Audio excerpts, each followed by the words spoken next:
And let's get ready to RPG!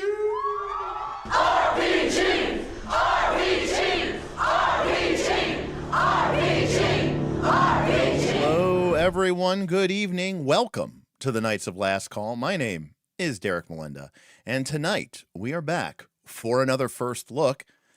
But this isn't just any ordinary first look. No. Tonight we are being sponsored. So I'm going to talk a little bit about this before we get into the details, because I know many of my regular viewers will want to know about what's going on. And then we'll talk about it. And then we're going to get into looking at this game. So tonight we are being sponsored by Rebellion Unplugged, the publishers of the upcoming Tunnels and Trolls: A New Age, a game that is currently available on Kickstarter. They're in their final week. They're pushing towards their goal. They've already reached their goal, so it's going to get made. But you know, they reached out to me, and so I do want to, you know, I want to be a little bit transparent here and clear about this. They reached out to me. They sent me an email. I did not solicit them, and they basically said, Derik, we love what you do. We have a game. It is not 5e. And we would love to have it, you know, featured on your channel. Is there a way that you could do this? And I think they were thinking, you know, maybe like a plug or something like that. And I said, well, if you guys are up for it, I will do a first look and I'll take a look at your game. And they said, sure, that sounds great. Can you do that? And I said, absolutely.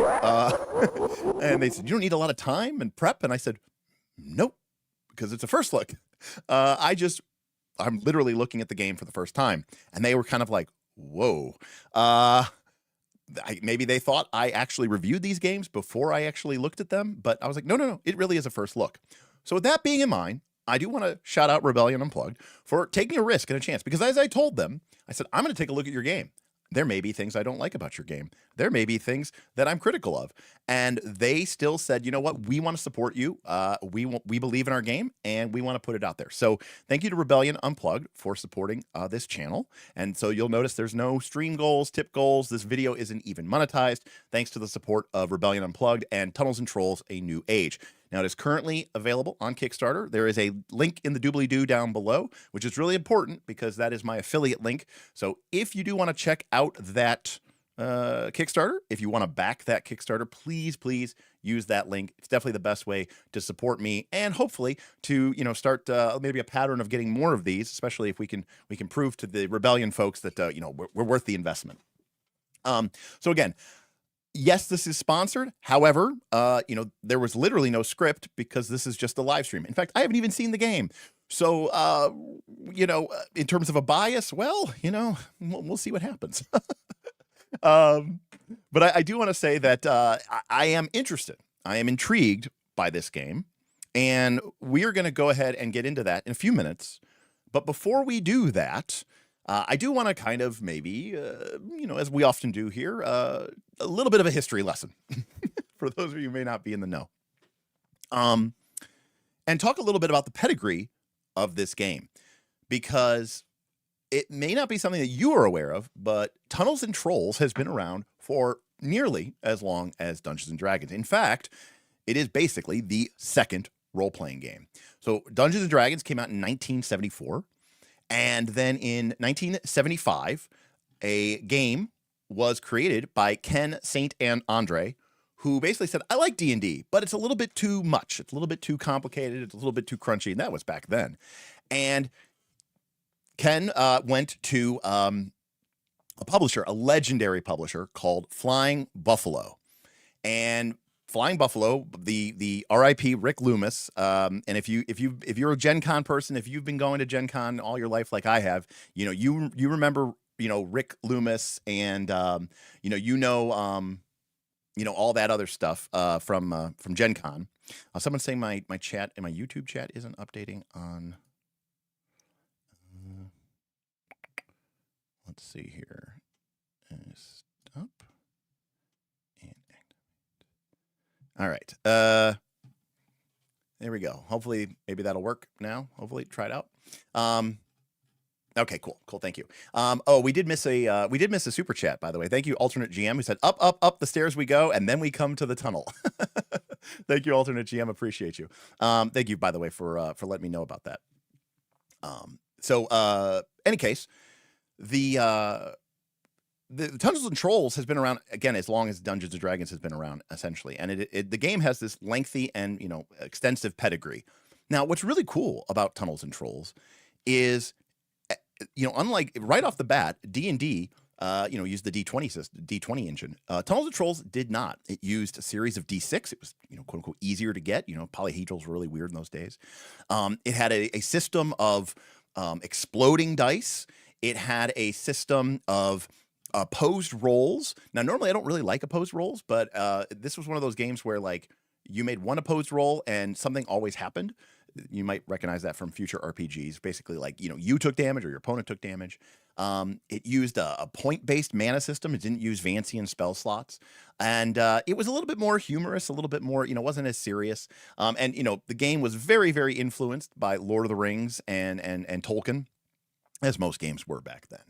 And what I think is really, really important here is this game was one of, again, it was the second RPG, but it very early on established a couple of things which are pretty cool and kind of neat to nice last call today. One is solo rules, which have become very popular in the modern zeitgeist. But Tunnels and Trolls was the game that originally sort of created this idea of solo play. And there was whole modules and systems developed for solo play. But not only that, Flying Buffalo, the publishers, were also infamous for basically the very first mega games. And by that, I mean like remote mega games, because they used play by mail. Used to be able to play in campaigns, these big, massive campaigns for not just Tunnels and Trolls, but some of their other games. And you would literally mail in your characters' moves and decisions. As I understand it, Rick Loomis, the guy who originally owned Flying Buffalo, was one of the first people who bought like basically a modern supercomputer that he used in order to calculate results and stuff to help expedite the process. He was basically the original overlord of a mega game, except he was running like 90 of them at once. Anyways, sadly, Tunnels and Trolls, Rick Loomis, and Flying Buffalo, kind of, fell off, as time went on. They did publish more editions, but then Rick Loomis died, sadly, a number of years ago. And at that point, the future of Tunnels and Trolls was sort of, up in the air.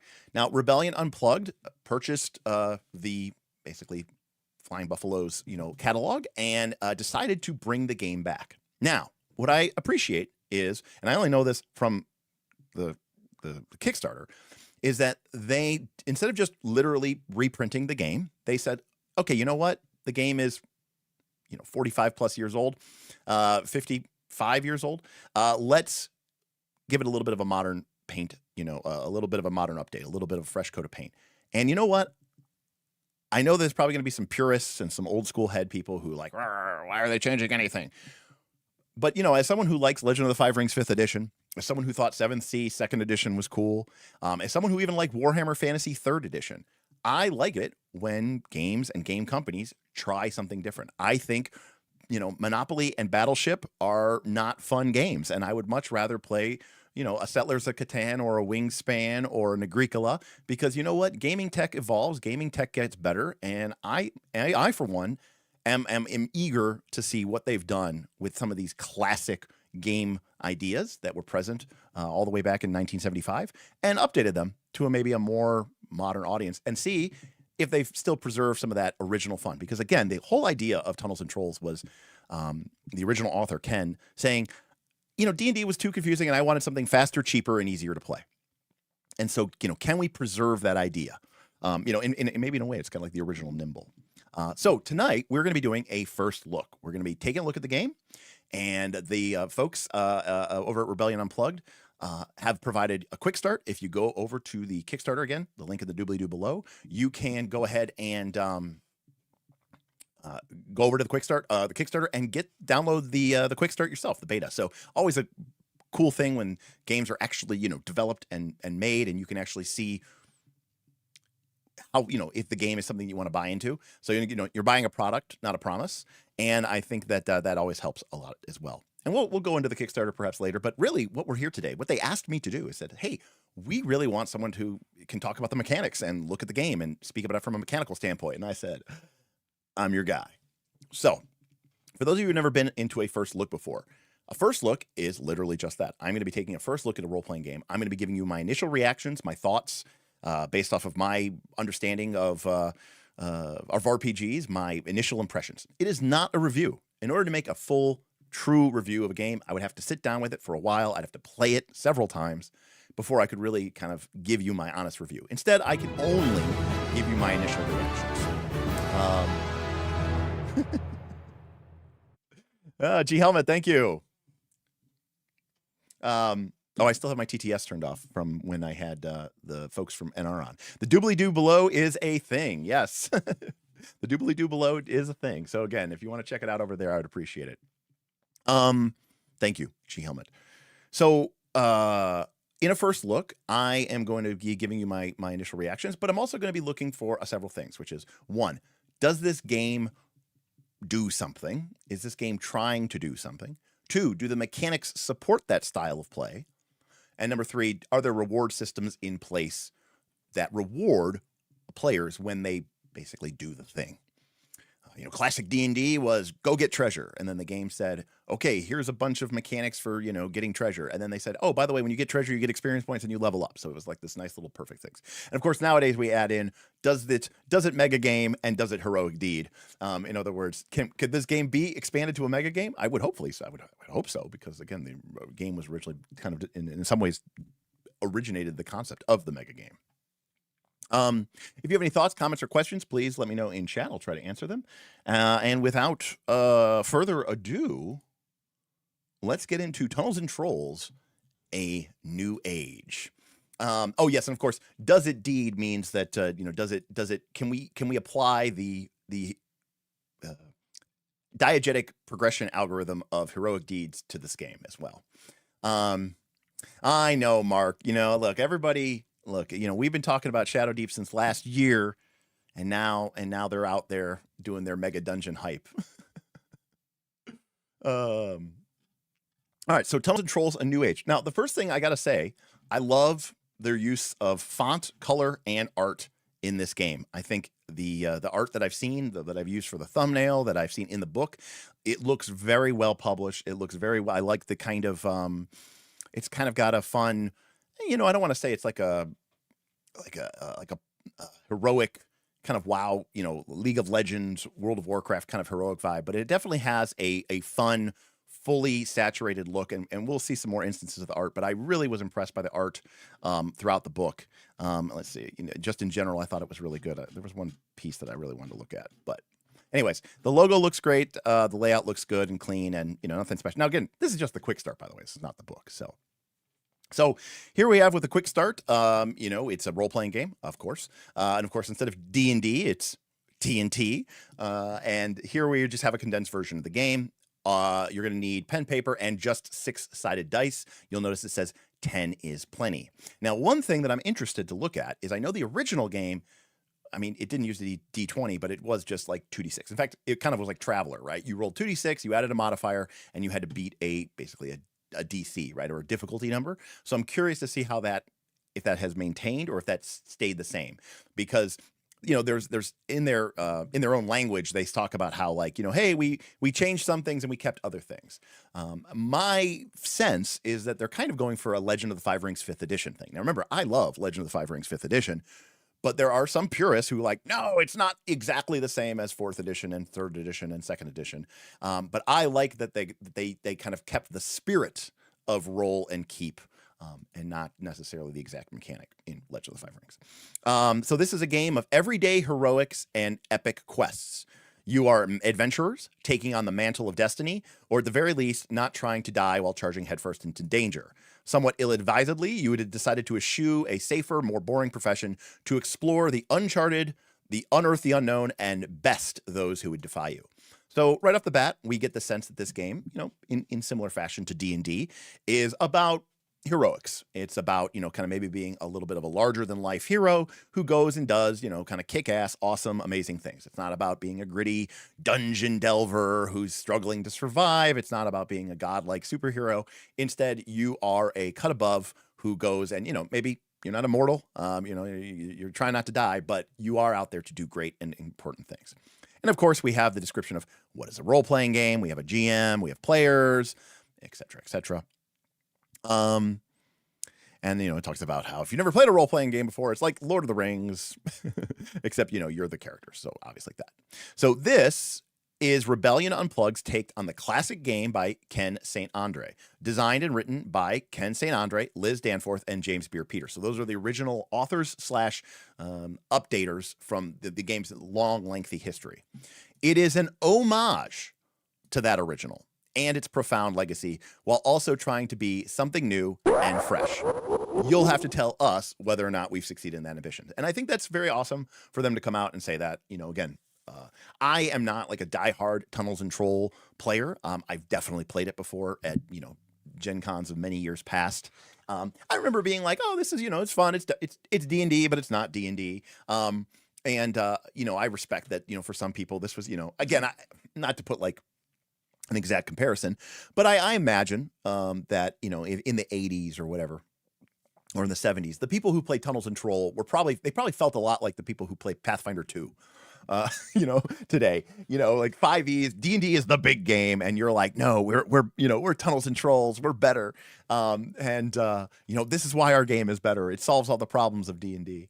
But in any case, I think it's cool that they are, making an homage. They're not just hitting, control copy print, which I think is really cool. Control copy paste. So sorry. This is also a condensed version of the rules, enough to play, but this is not the final version. To get the final version, you have to back the Kickstarter and see what it is. What this isn't, it's not a complete book, yada, yada. Obviously, we know this, nor is it final. So, check out this game, play it, maybe kick it around the roof and then, or kick it around the table and then let them know from Discord. Yes, River Ray says, it's funny how old the tradition of the counter D&D is. Yeah, River Ray. And again, I don't want to make it seem like they were trying to do something, incredibly crazy. I mean, they were using 2d6 instead of a d6. We do know that has certain statistical implications. But, there were some subtle changes. And I know a lot of people hate Vancian spellcasting. And I do recall that Tunnels and Trolls did not use Vancian spellcasting. So, there were some significant differences in the way that it played. All right. So what do we get in this quick start here? We've got some rules. There's an adventure. Once you got a full cast of characters, the GM should go through party creation, asking each player important questions about the heroes. Oh, interesting. So that looks like their quick start actually presumes that the characters are going to make characters, not just use pre-gens. Now that you're ready to play the Trouble Brewing adventure, get going. So the adventure starts on page 30. So that's what we're going to be looking at tonight. We're going to be looking at 30 pages of games. And again, it's got a very, what's the word I'm looking for? It's like a colored pencil media style to the art. It kind of reminds me a little bit of Legend in the Mist, actually, now that I think about it. The layout and the font and the use of these really cool looking, root, very root-esque opening icons to the letter icons or whatever. So we start here with the microfiction. No, I'm just kidding. We start here with the lore, which is the history of the Trollmark. So this is a game that presumes a certain amount of a history of a world, which isn't to say that you need to play in it probably for it to work, but there is this kind of built-in world and lore. In the beginning, there were trolls, lots of trolls. Trolls are strange creatures made of earth and rock. They can grow to enormous size. Every child is told that while trolls fall fast asleep when touched by sunlight, if they are sheltered in the darkness for long enough, they will awaken again. Under the daily vigil of the sun, the many kindred of the world build homes and cities and great civilizations until the eclipse. All right, so basically the world is, this, it does have some One Ring vibes as well. Oh, thank you, Richard. 15 insight. No super chat goals today because today we are sponsored by Rebellion Unplugged, and they are in the final push. Their Kickstarter runs through April 17th. And again, I'd really appreciate it if you do want to check out their Kickstarter. If you are thinking about taking a look what options they have, please use my link below because that will let them know that you found them through us, and hopefully that'll make them be like, oh, we feel good that we gave Derik some money. So I would appreciate that. So basically, we have this legend of horrific creatures that, dwell in the darkness. And then, boom, Centuries ago, the sky turned black. There was an eclipse. Without sunlight, the trolls awoke, and in their awakening, the ground split and tore. So we had an apocalypse, a cataclysm. The world was split in two. The kingdoms fell into darkness. Technology and magic was buried with them. So this is, I mean, I hate to say it, but one of the things I always talk about is don't try to fight the tropes too much. Tropes can be your friend, right? Mark Rosewater tells us that resonance is a good thing. The truth of the matter is, if you have sometimes I feel like Galarian or Faerun has this problem where the world feels solved. And I'm not trying to say that every D&D campaign or every fantasy RPG campaign needs to be post-apocalyptic, but it kind of does. And, 4th edition D&D taught us that, points of light is really, I think, the best way to do a campaign setting. So the sort of, this very basic thing here is we have a world-ending civilization, world-ending destruction. These horrific monsters literally crawl out of the darkness. And in the darkness, who knows what happened, but eventually the sun returned.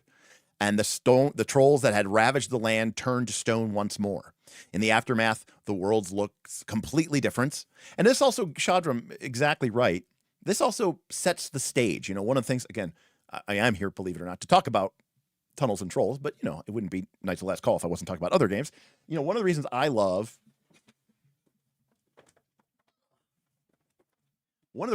love Earth Dawn is because Earth Dawn has a very similar kind of premise. Earth Dawn was obviously created in the 90s, long after Tunnels and Trolls. But in Earth Dawn, there's this idea that there was a great civilization, and they had great magic, and they had these wonderful kingdoms and these great wizards' towers, and everything fell into collapse and ruin.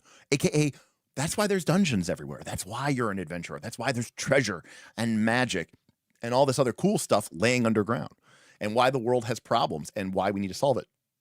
Numenera is a great example of this as well, especially Numenera, which has had multiple layers of apocalypses, apocalypodes. So the mark the trolls have left upon the earth is hard to deny when there are hills that bear their faces. Okay, that wasn't just a meme. Those are literally sleeping trolls. Remember, they said that the trolls could be normal size, but they could also be enormous size. So these are literally the sleeping bones of petrified trolls, who when the sun returned, basically became mountains and hills and landscapes. That's pretty fucking cool. Even so, people are born and die without ever seeing a troll awake, protected as they are by sunlight. Sensible people avoid traveling where sunlight fails to penetrate, like the deep woods or misty-covered vales, and only the very brave or the very foolish would venture below the earth where the sun never reaches, right? So this is automatically setting up this world here, of like fear the dark, right? It's not just a euphemism here. It's not just a metaphor. Literally, right, in the darkest places of the world, it's there is no sunlight, and so the trolls could still, the trolls still live. I like that, right? That's pretty cool. But that wouldn't be a problem, except deep in the earth, there are great treasures to be found, the relics of great civilizations from the before times, buried with the people who'd created them, ripe for the taking. Mighty artifacts, lost knowledge, and ancient magic attract many would-be adventurers into the earth, where many never return. So here we have the basic premise of the game. It is a post-apocalyptic world. It is you have like sort of the creature is the troll. And in this world, trolls turn to stone and sunlight, just like in Tolkien's. But they destroyed the world because of presumably a maybe years long, decades long, whatever eclipse. The sun returned, but the world had been completely shattered, completely restructured, completely reshaped. And now those cities, those ruins, those magic, that treasure lie in the dark, deep places of the earth. And in the very darkest places of the earth where the sun never shines, right, the trolls, presumably, are still awake. So that's the core premise of this game. And I don't know, it works for me. It's a dungeon delver, but I think it does a little bit of extra work to make it a little bit more fun and make it a little bit more flavorful. And I like it. In that way, it reminds me of Earth Dawn. Would there be like troll slayers? I would imagine so. I mean, that's pretty cool. I do think it's cool to see the trolls put into that spotlight, right?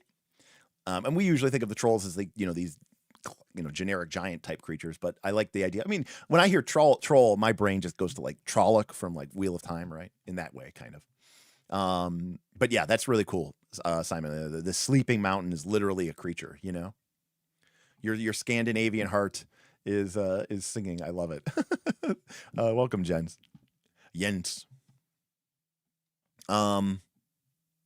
Nimble, what do we think so far? Well, so far we have just the basic premise of the game, which is my Stream Elements is telling you to go check out Northern Reaches too. Probably should put something else there. Let's see here. Let's see here. My chat bot. There we go. There we go. That might help just a little bit, just a little bit, maybe. Can't say to it. Let's use this.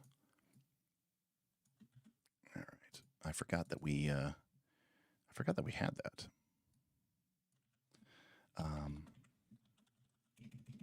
Okay. All right. Sorry about that. But yeah, so far so good. We're pretty early into it, but the layout looks nice. I like the graphics, the coloring. This is just a quick start. I love the art style, this sort of colored penciled vibe. Especially, we thought this was just this just looked cool. Turns out these are actually sleeping, gigantic, titanic trolls that turned to stone when the sun returned.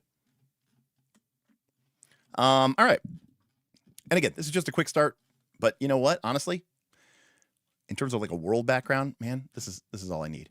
All right, so here are Tunnels and Trolls Principles, T&T.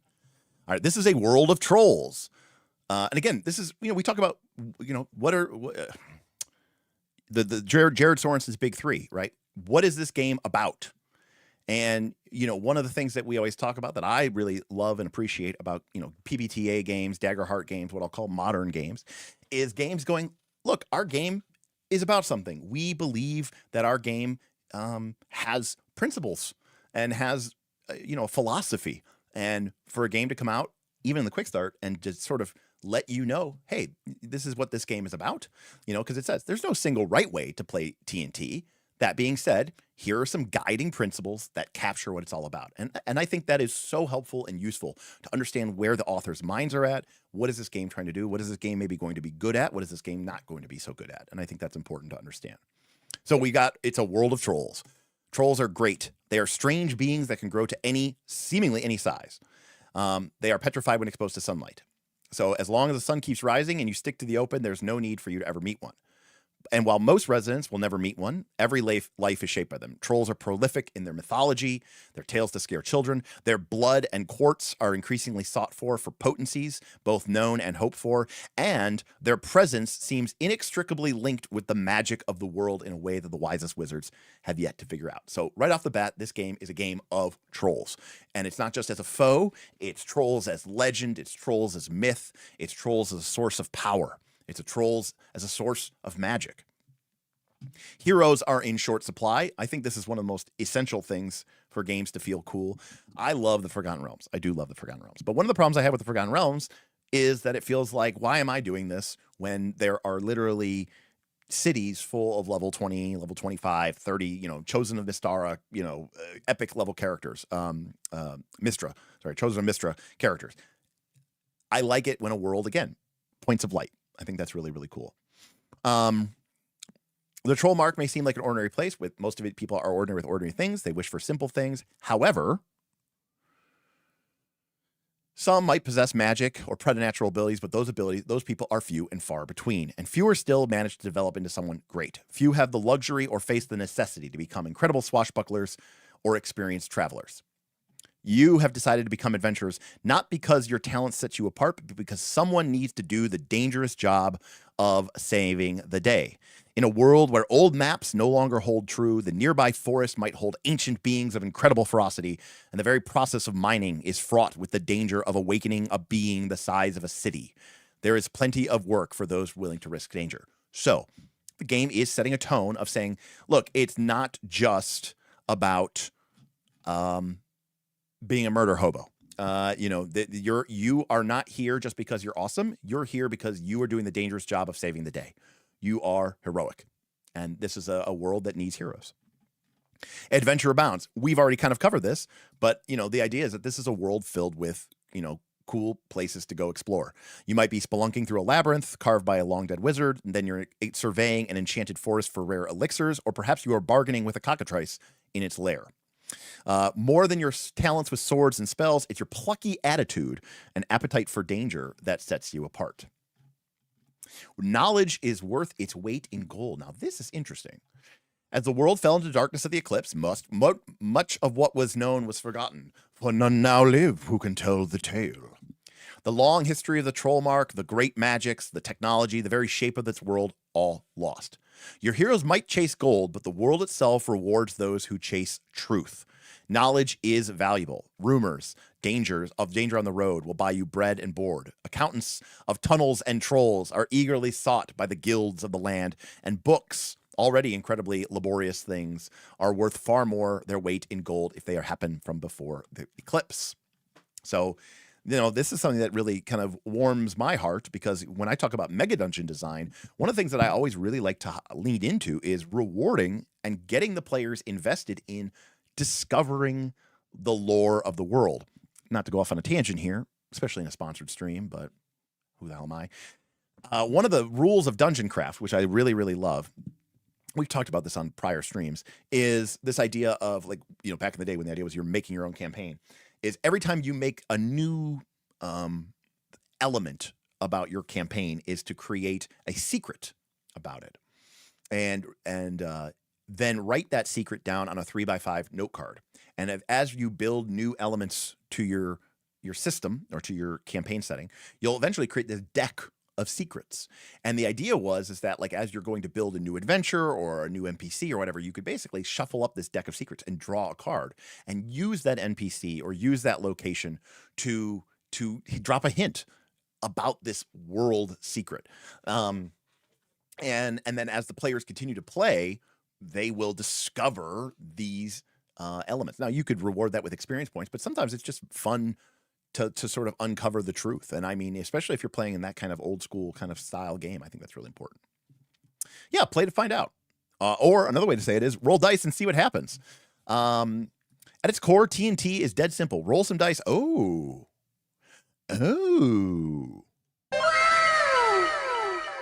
T&T is dead simple. Roll some dice, count your successes, and see if you prevail. Oh, do we have a little bit of a modern...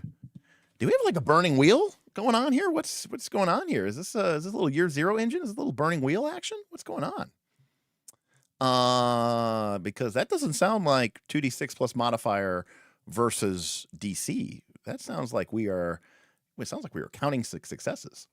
That's right, KTube. We are sponsored by Rebellion Unplugged, who is running the Tunnels and Trolls, a New Age Kickstarter. Currently going on now through April 17th. Link in the doobly-doo down below. Again, if you could check it out through that link, I'd appreciate it, especially if you're maybe interested in buying. Just to let them know that their sponsorship was worth it. But again, you know, please, by all stretch of imagination, at the end of the day, it's a first look, but I do want to say that it's really cool for them. They reached out to me, and they said, we want someone to talk about our game and who knows mechanics and can get into the details of stuff, and they thought of me. So I thought it was very humbling, and I graciously accepted, so pretty cool. Would Advanced Tunnels and Trolls be abbreviated AT&T? I don't know that there ever was an Advanced Tunnels and Trolls, but God, I hope there was, Cthulhu. All right, so everything beyond that is a bonus. Detail that adds depth, from the tags that add dynamic effects on and off the battlefield to the monster ratings that let GMs whip up moments.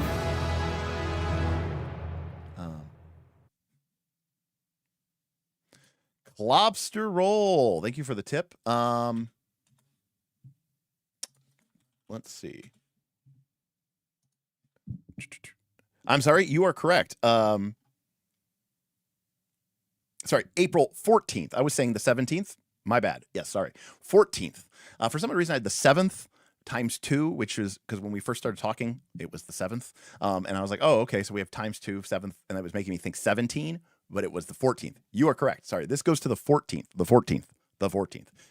So definitely check it out soon because it's ending soon. I mean, there'll probably be late pledges, but you know, get the stretch goals and do all that other stuff. Again, we'll take a look at the Kickstarter here at some point after we look at the game. I mean, look, you can go check out the thing. I'm here to tell you about the game mechanics and the rules and what do I think about them. I will say this: I'm immediately more interested. Not to say that I wasn't before, but I like dice pool systems that count successes. Call me evil. I like Torchbearer. I like Burning Wheel. I like Year Zero Engine. Okay, so I am already a lot more interested, and I'm going to go out on a limb and say that this is the kind of more modern approach that they are probably trying to take here. I love D6 dice pool systems that let you count successes.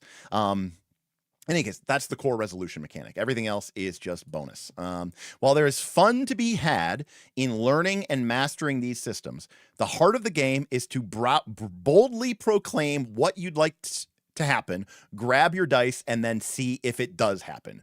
Cheer your successes, but also enjoy the drama of your setbacks. These will make your eventual triumph all the more sweeter. And this paragraph is obviously at the heart of KOLC philosophy, right? Drive it like you stole it, right? Get in there, play the game, do wild, cool, fun stuff, roll the dice, find out what happens. Celebrate your successes, but you know what? Lean in for your failures too and see where they take you, because honestly, they can oftentimes be more fun than succeeding. So again, there's a philosophy here at work that I think I definitely jam with. So props to these authors. Yeah, correct, Cinnabos. God, if only people would actually embrace that philosophy. Cinnabos, I'm with you. Now, again, I understand that different games and different styles of game do, you know, encourage and reward different things, but I'm completely down with you. Okay, thank you, GM. Apparently I put that in the doobly-doo too. I was way off here. Okay, ends 14th. All right, thank you. Updated. Appreciate you. All right, play earnestly. To outside of observers, the Trollmark and its residents may seem fantastical and absurd. It's brimming with colorful characters and peculiar creatures. However, for the people who live there, this is the only life they know, and they take it earnestly. It's a world of joy and possibility. In your games of T&T, you can explore the mundane and the mystical, or you can delve into the earth or traverse far-flung lands or solve mysteries great and small. But remember, however laughable it may seem, it's real for the characters in it. So, many of you here know my good friend Kaz, who played in our Quest for the Frozen Flame campaign. He's part of my regular Friday group. My buddy Kaz always says that he is sincere but not serious. So this is this philosophy in they're using the term earnest, but the idea here is don't take it too seriously, but be sincere about it, right? It's okay if the game is silly. It's okay if you're laughing. It's okay with that. But you know, play with a degree of sincerity or earnestness. Lean in and appreciate that. Wasn't that an Adam Ant song? The only Adam Ant song I know is "Goody Goody Two Shoes." And I mean, listen, the PBTA is showing its head. I mean, again, I'm not trying. Look, if this game was like a super old school yes, Cinnabos, that is so well said. I've never heard it said that way before, but I love that. Laugh with the game, not at it. Yes, agreed. Yeah. That is beautifully said. But again, if this game had been sort of a neo trad, I would have been like, oh, this is cool. You know, that's neat. But the fact that we are getting a lot of this, let's call it what it is, modern esque indie PBTA inspired language about collaborative storytelling and playing to find out. I mean, that does make my little indie heart sing. While the GM may guide the world and its challenges, everyone helps tell the stories. You shape it not only through what your character says and does, which is the classic way, right? You're like, oh, you know, every player should contribute, but also by offering suggestions, asking questions, and building on what the others at the table have to offer. As a player, engage with your character, what they see, what they fear, what they feel rather, speculate openly, and as a GM, celebrate the hero's triumphs and their blunders. Ask your characters, how does it feel? Describe how the characters, townsfolk respond to their characters' successes or to their failures. Now, take a little bit of an old school turn here, but I think maybe people might lean into this. Side effects may include death. In Tunnels and Trolls, we call the player characters heroes. That's because, as heroes, you will face dangers that most would consider foolhardy, and probably correctly so. And sure, while you may have a knack for surviving by the skin of your teeth, you are very much mortal. Don't shy away from peril, because death will not come to you arbitrarily. But beware, for when the world, read the GM, tells you your life is at stake, you better believe it. So I'm kind of curious what the death and dying rules are going to be in this game. But it does sound like it may not be one of those situations, perhaps, where, we get to a Fabula Ultima Daggerheart where, you only die if you want to die. It doesn't necessarily sound like we're quite that far down the narrative indie path, which, again, for a lot of people is a big deal. Some people really feel like the game loses a lot of its punch when death is not on the table. But here is one of the game's core principles. Side effects may include death. Oh my God, guys, this thing is killing me. Your hero is born at the table. Whether you plan your hero carefully for weeks in advance or let the dice determine everything about them, you should know that when you sit down to play, your hero is only beginning or just started their journey. While they will have lived a life before you took the reins of their story, and indeed, their backstory might play a role in the challenges to come, but this is not their greatest adventure to date. Let what your heroes encounter change them, not just by gaining talents and finding new gear, but in how they respond to the people and places they find. Enjoy not just who your hero is, but also who they are becoming. I mean, I am strong, strong, strong. I mean, I don't need to tell you all that. Obviously, this is right up my alley. I'm not going to go into the long and short of it, but yes, I mean, this is just fantastic advice. And it is a great mindset here for, it's about discovery. It's not about, saying this is what my character is and I'm never going to change that. It's about letting the actions of the game influence you and change you, and not just in your mechanics, but in the actual characterization of your player character. Fantastic. All right. Well, if those are the principles, we're off to a solid start. Shadram says, I think the writers have been learning from KOLC. Who knows? Maybe, Yeah, I think the game is sounding very cool as well. All right. A primer on key T&T terms. By the way, just in terms of the quick start, I love how this is laid out with a very brief. It was literally one page, by the way. Here's the setting, right? A world where trolls destroyed everything, and then in the darkness or in the light, they turned to stone, except in the dark places of the world. Here's the philosophy and the principles of our game. Here are the basics of the game. Okay. Your character's a hero. You have some attributes which determine how many dice you roll when you take an action in the game. Okay, so attributes determine the size of your dice pool.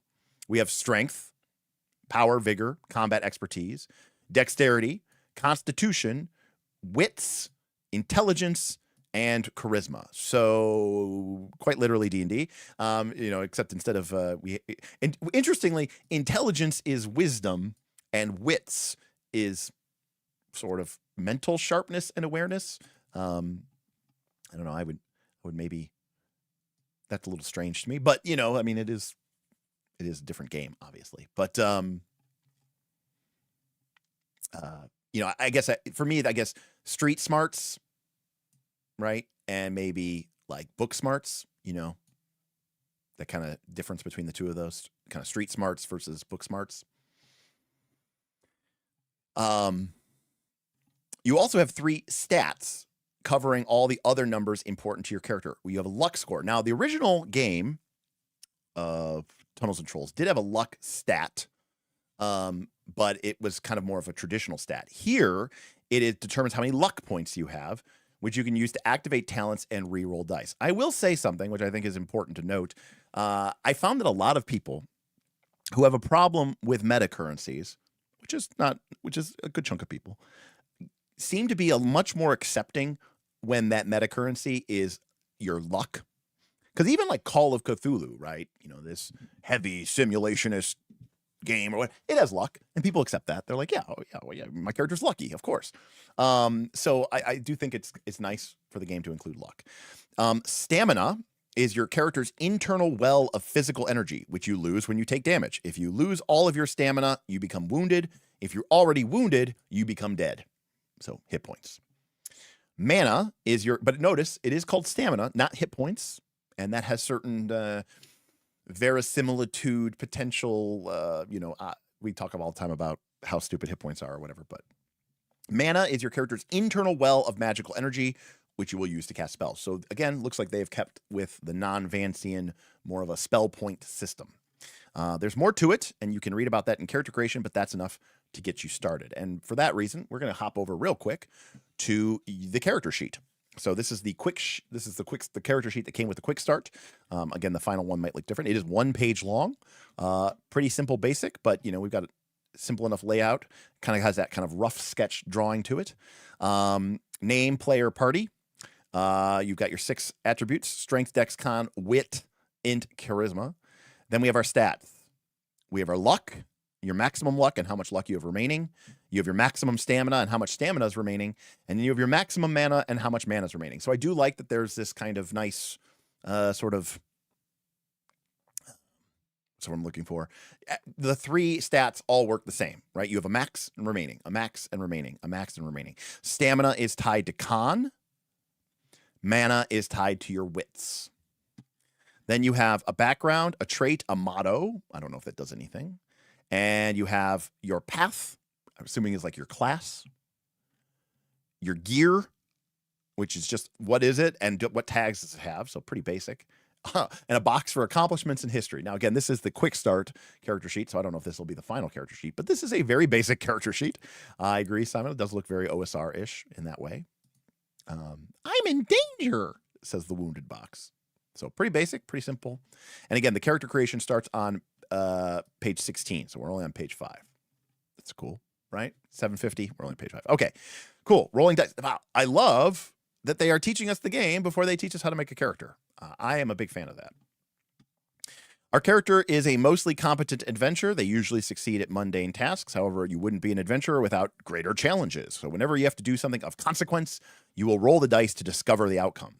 In a standard roll, when you undertake a challenge where you might fail, you make a standard roll. Roll as many 6-sided dice as one of your attributes and try to meet or beat a target number by rolling hits. A standard roll is usually shortened to attribute target number. So strength 2 would be target number 2 on a strength roll. In an opposed roll, when you're trying to do something and someone is trying to actively oppose you, you will make an opposed roll or an OR.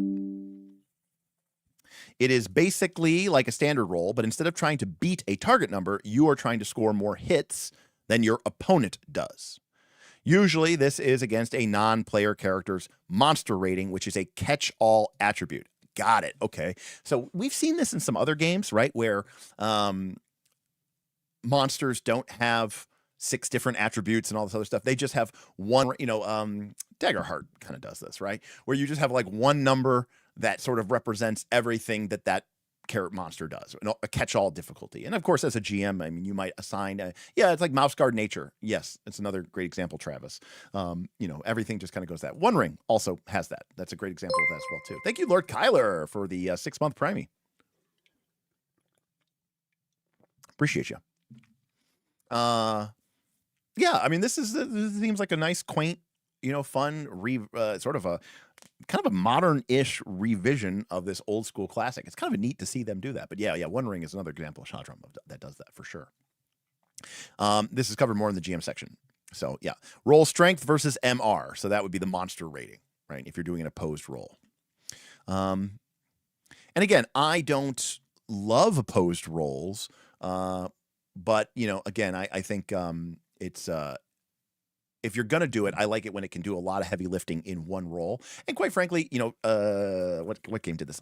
Year Zero Engine did this, and I didn't hate it.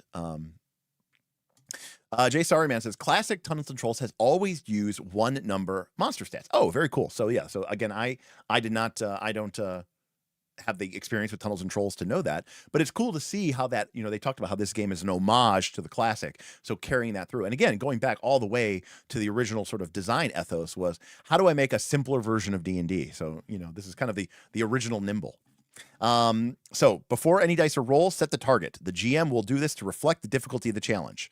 This is left to the GM to figure out based on what's happening in the game, but here's the guide, 1 to 5. So again, sounds like, you need to get a certain number of successes on your D6s and, 1, 2, 3, 4, 5. Remember that, rolling, depending on how many dice you're rolling, very difficult potentially to get some five successes. If you're making a pose roll, the GM rolls the dice for your opponent. This works the same way as for a hero, except the enemies usually just roll their monster rating and the multiples don't explode. So this was another thing that was a classic of the original game, that doubles, I think, exploded. So this will be covered on the next page. If you're making an opposed roll against another hero, then you both roll simultaneously.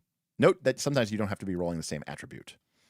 You can help out a hero, which makes their roll blessed. But if you roll a dramatic setback, their roll becomes cursed. So I'm guessing cursed and blessed are like their version of advantage and disadvantage. So we can take a look at that in a second. Looks like they kind of explode, Dr. Dehart. I'm sure we'll get to that here in a second. We're just basically setting up the basics of it. But, we'll set the target number. Then we roll the dice. Start by gathering dice equal to the value of the attribute. Let's say you're trying to scale a wall. And your strength attribute is 3. You roll 3 dice. So we've got here 4, 5, and 6s are hits. 1s, 2s, and 3s are misses. So this is classic burning wheel. We would call them, what do we call them? Traitors if they missed. Where 4, 5, and 6s are hits. Now I say classic burning wheel, but of course in burning wheel, if your shade is better, right, you can hit on higher numbers. Torchbearer does the same thing, by the way. Not with shade, but with a different way. But anyways, so 50% of your dice are hits, 50% of your dice are misses. So pretty simple, easy. Again, it's not, I don't want to say that it's like easier than needing to roll 6s, but because it's more of a wider distribution, it's a little bit easier to sort of understand how many hits you're going to get, right? If you roll 4 dice on average, you're going to get 2. Blessed and cursed rolls. You may, at the GM's discretion, have your roll blessed or cursed. This isn't necessarily something supernatural, but it could be. Characters may have their rolls blessed or cursed from a particular special piece of gear they're carrying. They could be a trait or a talent they possess. It could be from a spell. Gaining multiple blessed and multiple cursed don't stack. And you're usually one or the either. If you're blessed and cursed, they cancel each other out. This is very similar to advantage and disadvantage. Although a very generous or punitive GM may rule otherwise. So we can see here there's sort of this old school thing. And here we have what this does. So if your blessed roll is blessed, instead you hit on a 3, 4, 5, 6. And if you're making a cursed roll, instead you hit on 5s and 6s. So this kind of, we saw this in Oathhammer with their colored shaded dice, which kind of sync back to Burning Wheel and their shade system. This is a very simple, intuitive, very tactile, not tactical, but a very tactile thing, it's just like, I think advantage is a very tactile thing, right? You roll 2d20, you see that you rolled a 3, but you get to take the 17. It feels very good. So when you have a blessed roll and you see all those 3s that are now hits, that feels very empowering. And then, of course, if you make a cursed roll and you see a bunch of 4s that would have been hits and now they aren't, it can feel very, very, it's very visible how the roll went bad. So I think that's really cool.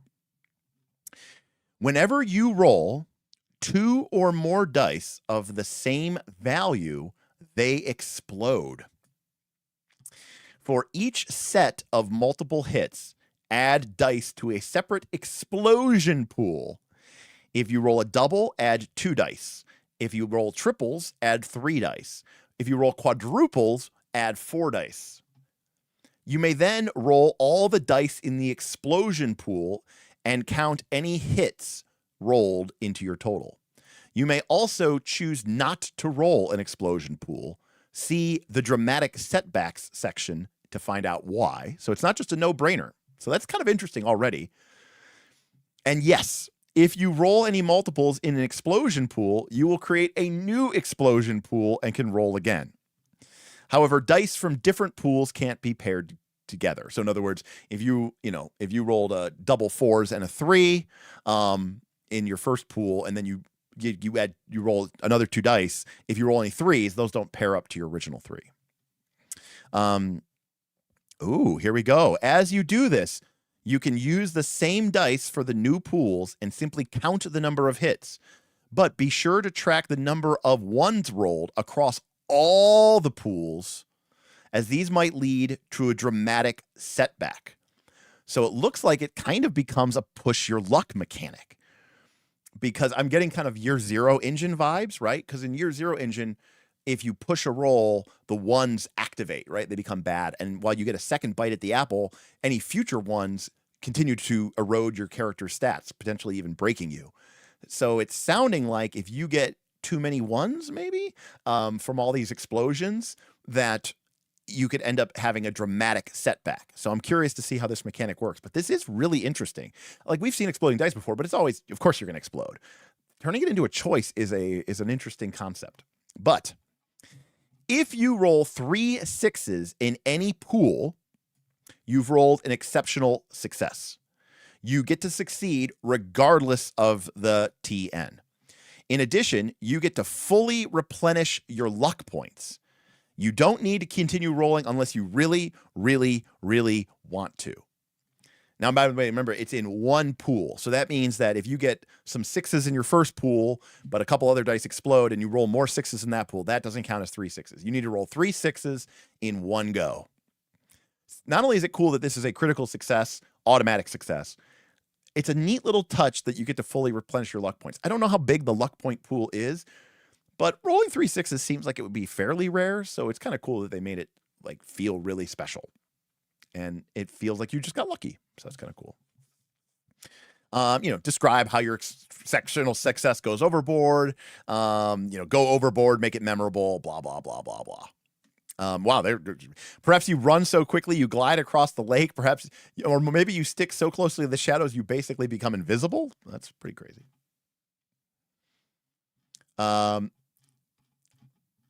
Dramatic setbacks. Now, this is different.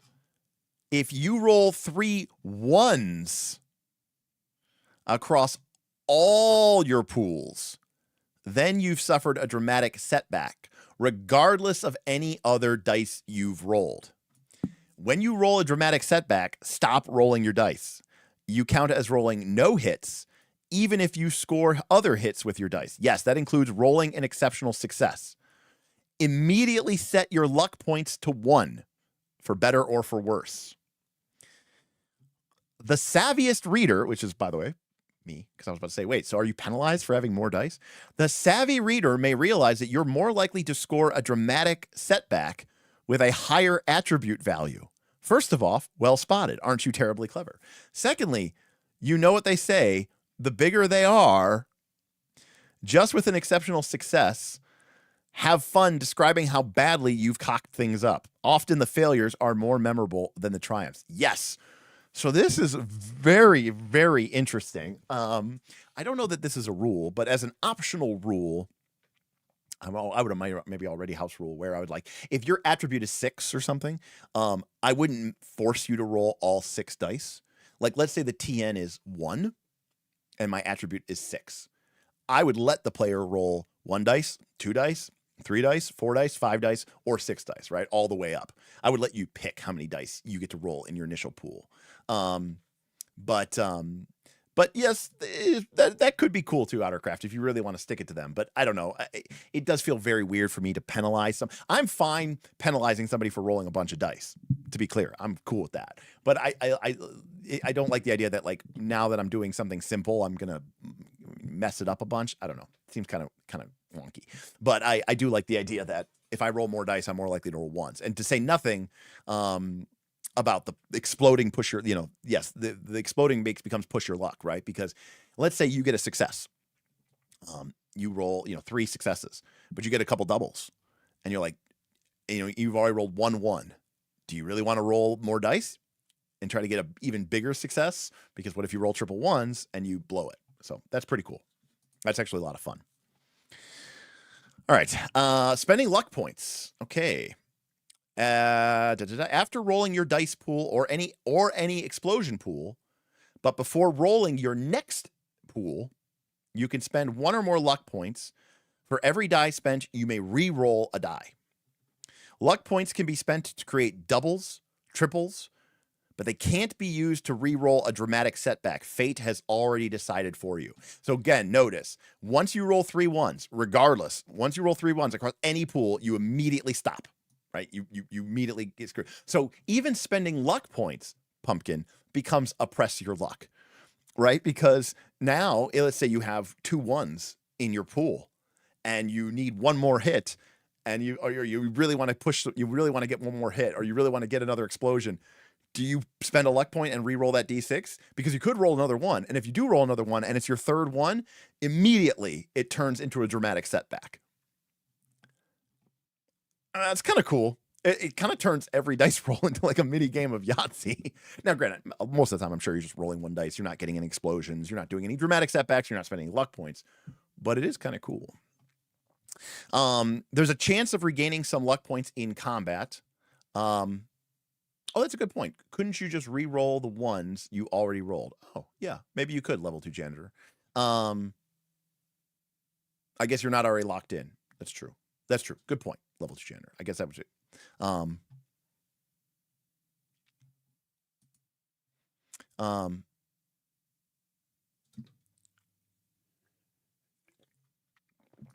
Well, it's a bit.ly link, see Calderix, so it's tracking on the back end.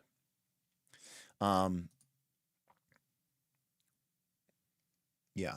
No, so it sounds like if you have enough luck, you might be able to buy your way out of a dramatic setback, is what I would assume, basically. There's a chance of regaining some luck points in combat or by rolling an exceptional success. Otherwise, you replenish your luck points at the start of each session, and you might get some back when you put yourself in danger of combat. All right. Outcome from the dice rolls. If you roll as many hits as a TN, you succeed. If you roll fewer TNs, you failed. Perhaps it all went wrong, or maybe you technically achieved what you did set out to do, but with a complication. So it sounds like failure could either be failure or it could be success with a complication. You unlock the door, but you break the lock. You escape your pursuers, but you drop your coin purse. That is part of the core game. So as a GM, you have the choice to basically decide, is it failure or is it success with a failure? Opposed roll. Count the number of hits and compare it to your opponent's total number of hits. Whoever got more wins. If the result is a tie, you're to stand still and something else needs to happen to shift the balance one way or the other. Sometimes, like in combat, it matters much more how the winner succeeds. Count how many more hits the winner rolled than loser. I assume that if you roll more hits in combat, you're going to do more damage or the like. Yeah, Jay, sorry, man. What we were saying is, like, if you have 2 ones in your pool and you're worried about rolling a 3rd one, you would probably want to spend your luck points to re-roll those ones first so that you can try to get the ones out of your pool, right? Personally, I like the idea that you shouldn't be able to re-roll ones. I think ones should lock in. That's just me. My preference would be that ones lock in and it can't be re-rolled with luck. That would be my take. Would I make that house rule immediately? Maybe. Rebellion, if you're listening, true. Oh, that's true. You can't re-roll ones from previous pools. Okay.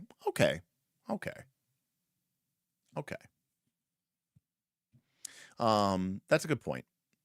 Because you can only roll from the current pool. That's a good point. All right, I'll buy that. So, like, if we have 2 ones in our first pool and we got a bunch of successes and we got some doubles and now we're rolling an explosion pool, now we're in the explosion pool. We can't re-roll those original ones. Good point. Thank you. No, I know your 0 engine locks your ones. I know. I saying I kind of like it that way, as well. So here's an example of play. I don't know that we necessarily need to go exactly into the, the play example, but we've got a humankin, a beast folk, Knoll. We have a sea folk, a toadkin, and the game master. who's playing everybody else. Let's see here. So we got the classic, example of, the classic scenario of this is just what it looks like to be playing at an RPG table when it never. But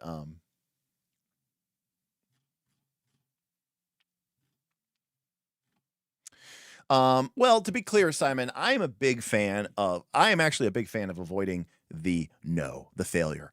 I like success with a complication.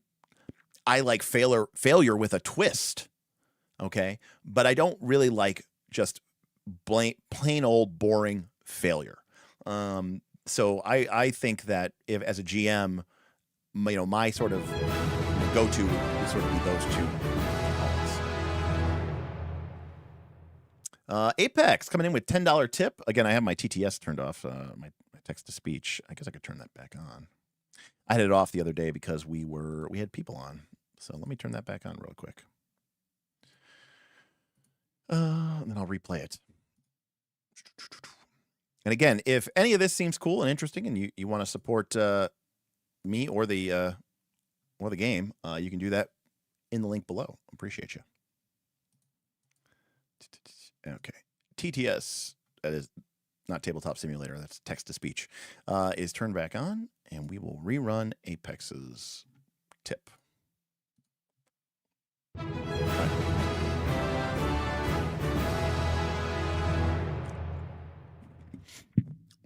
Apex tip $10. How important do you think unique/fun dice mechanics are?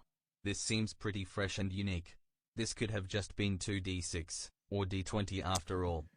Yeah, Apex. I think it's tough, because on one hand, I think on one hand, it's easy for dice mechanics just to be a gimmick. And that's okay. It's a game. Games are allowed to have gimmicks.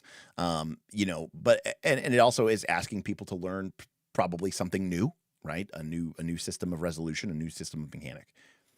That being said, I think if I'm just rolling a d20, my natural instinct is trying to why am I just not playing D&D?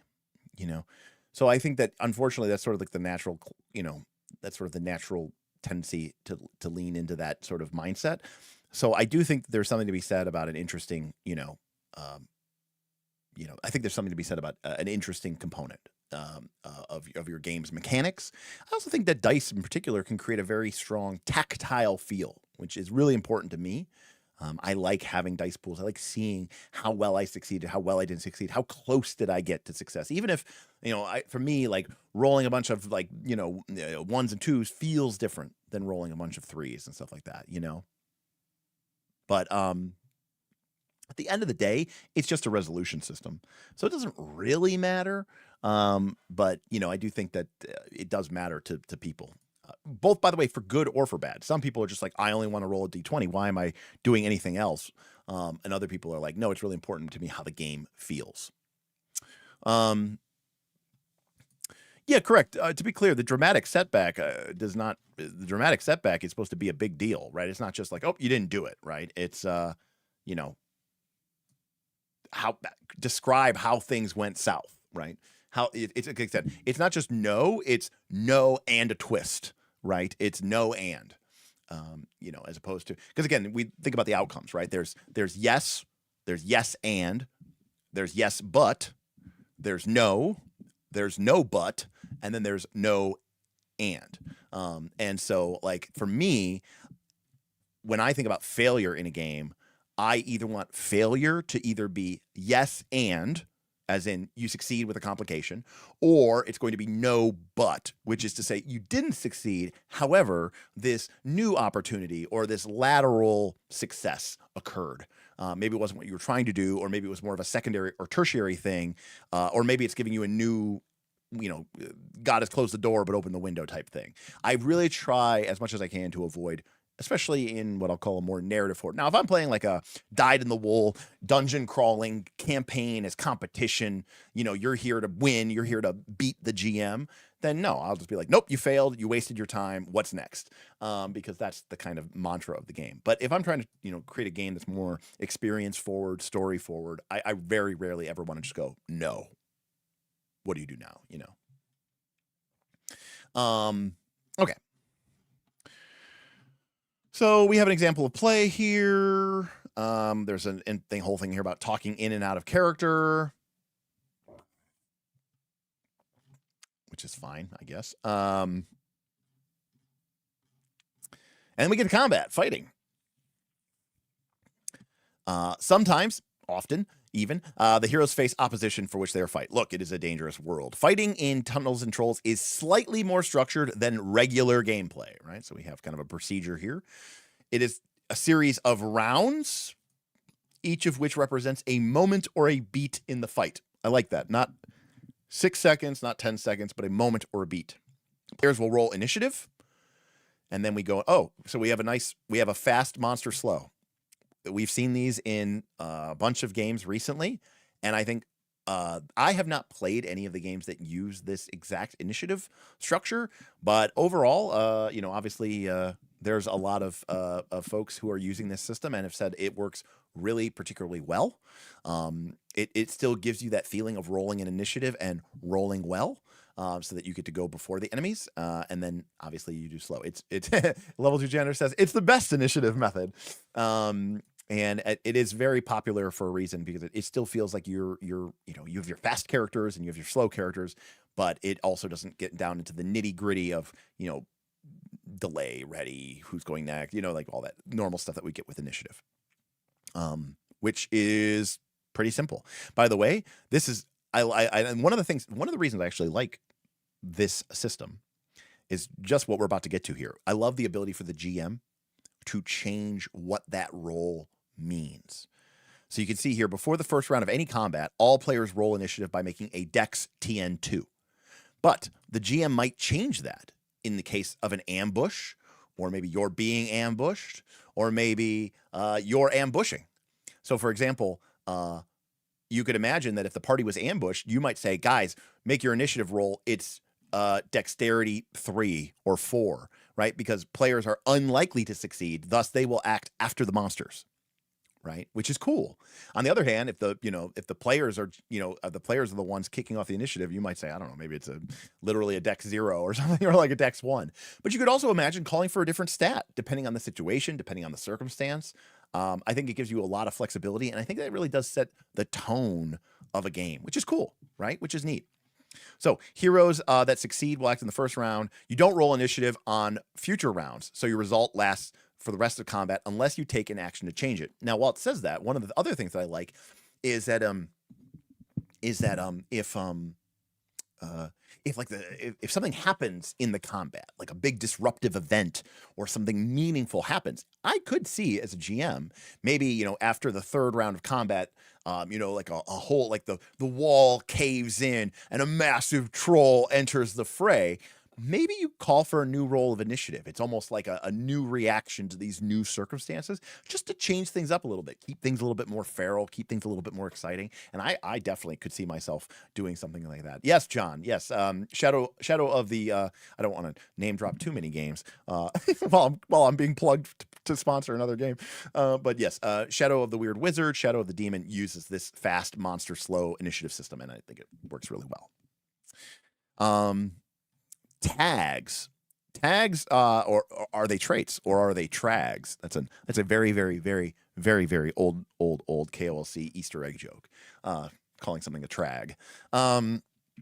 Tags are keywords that have specific mechanical effects in the game. Your gear will have tags to tell you what it does, like axe, poor. Enemies will have tags to designate their abilities, like elite, 2. And you'll pick up tags in combat to reflect your situation, like riposte, or struggling, 1, also known as a condition. Tags could be permanent, tags can be temporary, and all can be recognized from being always in all caps. You can find a list of tags in that feature in this quick start on page 40.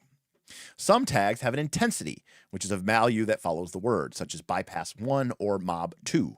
The effect of these tags will vary depending on the intensity. It's pretty basic and simple. We like tags with intensity, right? Frightened 2, Sickened 3. I mean, if we played Pathfinder 2, it makes sense to me. I do think that I do agree with Whoople, where conditions and traits just being the same system makes sense. And actually, Whoople, I completely agree with you. All right. Threat. Uh-oh. Oh, so, okay. I was not seeing this coming. Now, one of the things is this game has a legacy of being very solo playable. So I wonder how much this is really reflecting that. Okay, characters will build up threat during the course of combat, representing how much pressure they are under and how much pressure they are putting on their opponents. You can track this with pencil and paper, but it might be easier to use tokens. Characters gain threat by being stuck in close quarters through various tags and abilities and monster effects. They may gain or lose threat in the ending phase, and they lose all threat when they become wounded. How much threat a character has will impact which heroes the monsters will attack, the effectiveness of striking them, and interact with different abilities and tags. A character can never have more than 3 threat. Any further threat gained has no effect. Wow. So we have literally threat system, right? Yeah. And it sounds like it's very mechanically integrated into the game. I thought it was just going to be like, who does the monster attack? It sounds like it's interacting with tags, abilities. Maybe it could be tied to some sort of escalation die. But it does seem to say something about like the fact that it will determine which heroes the monsters will attack. So it doesn't seem to be just like an optional. It seems to kind of lock the GM in. Vince says, this sounds right up your... Yeah, it's an aggro mechanic. You know. But again, I know that the original Tunnels and Trolls had a thing that was big about solo gaming. And so maybe their core engine, while being based around being played with a group, is sort of built in with that solo gaming assumption. Okay. No, yeah, it's definitely not just another OSR. We have seen a lot of those on these channels. And by the way, just because something's another OSR doesn't necessarily mean it's bad. I mean, in many ways, Dolmenwood was kind of just another OSR. Literally, I mean, it was kind of like an evolution of Old School Essentials, which is just an evolution of Labyrinth Lord, which is just an evolution of BXD&D. But it still was a great, beautiful product with some unique elements and, of course, that amazing campaign setting. But this is definitely a unique thing. Yeah, I mean, obviously, I don't want to review it because I haven't played it. So, I think it's important that I don't gush about a game I haven't played. But it's definitely doing something unique. And that alone, I think, has me interested. Okay, so we know what the fast slow is, right? We've got, if you succeed in your initiative action roll, then you get to go first. Otherwise, you go in the slow. If multiple heroes act in the same phase, you get to pick whatever order you pick in. Great. When you take an action, choose from the following. The 4 S's. Strike an enemy in melee. Shoot an enemy at a distance. Spell to use magic. Or stunt to court danger and take dramatic action. So now you can literally stunt on these hoes. These are explained on page 12. In the monster phase, here we go, folks.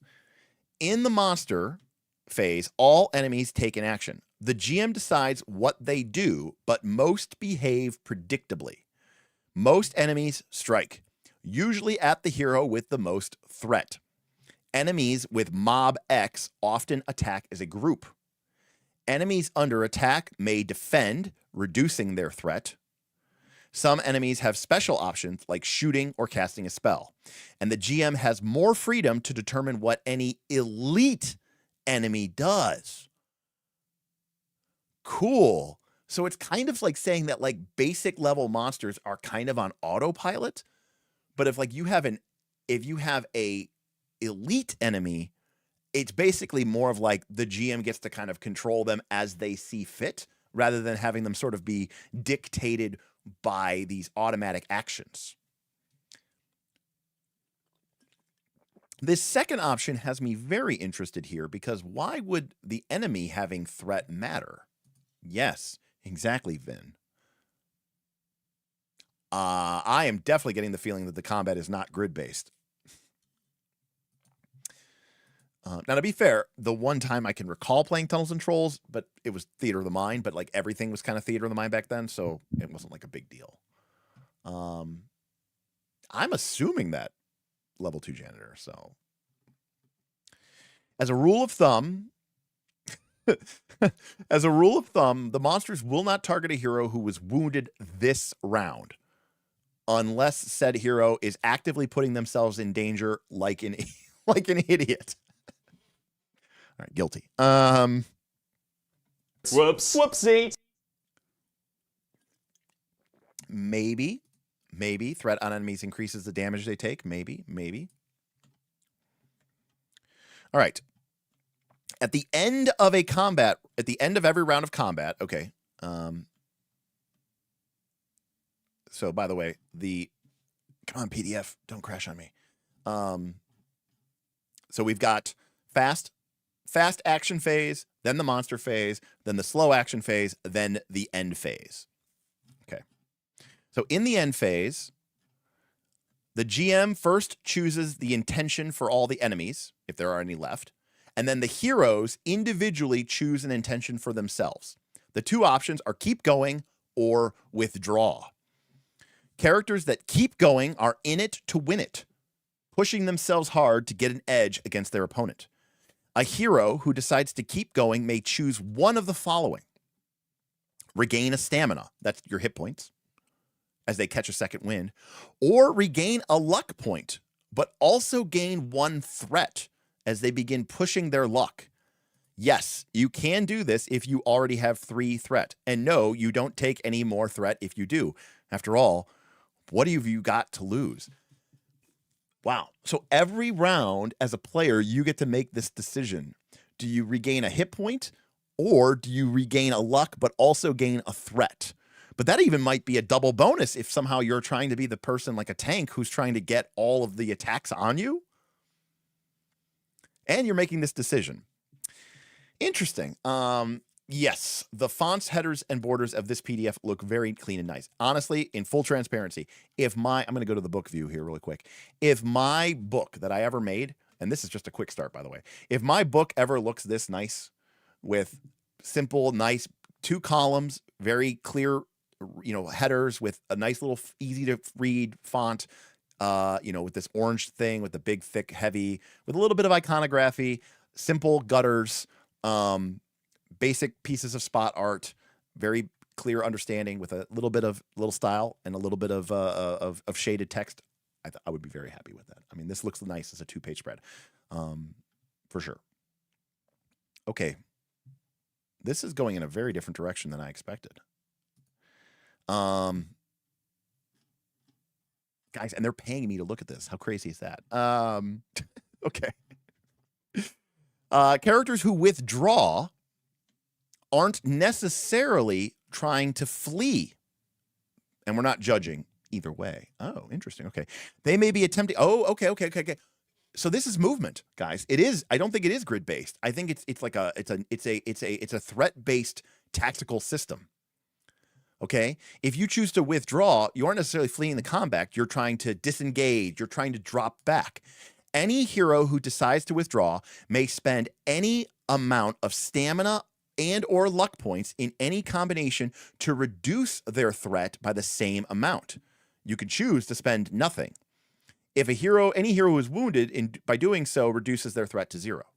Then any withdrawing hero, if your threat is 0, can flee from combat if there is a way of escaping. Okay. Yeah, it's using Final Fantasy style frontline and backline, but it's using basically threat 0, 1, 2, or 3 to sort of basically represent how far forward you are, essentially, right? Threat 0 basically means you are basically on the periphery or the edge of the conflict. Threat 3 means that you are in the heart of the fight. You are in the thick of the melee. If your threat is reduced to 0, you then have the option in the withdraw phase at the end of the round to flee, because basically you're on the periphery of the combat and you can flee. So this means Yes, threat is a bit like stances from the One Ring, because, you know, for those of you who don't remember our One Ring stuff, if your character goes into the rearward stance, you can then flee from combat. Oh, the game says, by the way, remember it says you can use paper and pencil, but it said we really think you should use tokens. I'm totally imagining that you would have like little gems around the character model, whether it's on a VTT or anything. Yeah. Interesting. Okay. Oh, yeah, this could totally be played on. Well, no, just G helmet. I think you don't even necessarily need a 4-ring combat, because that would imply that there's some sort of tactical positioning when there's not. Any case, if the monsters withdraw, by the way, it sounds like the GM makes the intention for all the monsters. Remove 1 threat from all monsters. For any monster who has a threat higher than their monster rating, the GM may decide they leave the fight if they are able to. Okay. So if the GM decides the monsters withdraw, they remove 1 threat from every monster. And then if a monster has more threat left that is higher than their monster's rating, they can punk out and flee. So it sounds like basically if a monster has a lot of threat and it's a low-level weak monster, presumably, it can run away. Your adversaries in Tunnels and Trolls all have a monster rating, or MR. When they have to make a roll, they will roll this number of dice, and it determines how much stamina they have. This is covered more in the GM section. So a monster rating 2 bandit rolls 2 dice to strike and has 2 stamina. So it's literally everything. It's hit points. It's how many dice they roll. It sounds like it's everything.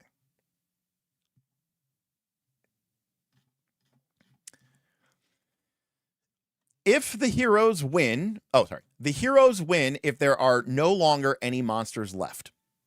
Do a victory dance. They immediately replenish 1 luck point. Depending on the circumstances, they may have a chance to take a break and replenish all of their stamina and all of their mana. If the monsters decided to keep going, the heroes may opt to surrender. If the monsters decided to withdraw, the heroes may opt to negotiate. Wait a second.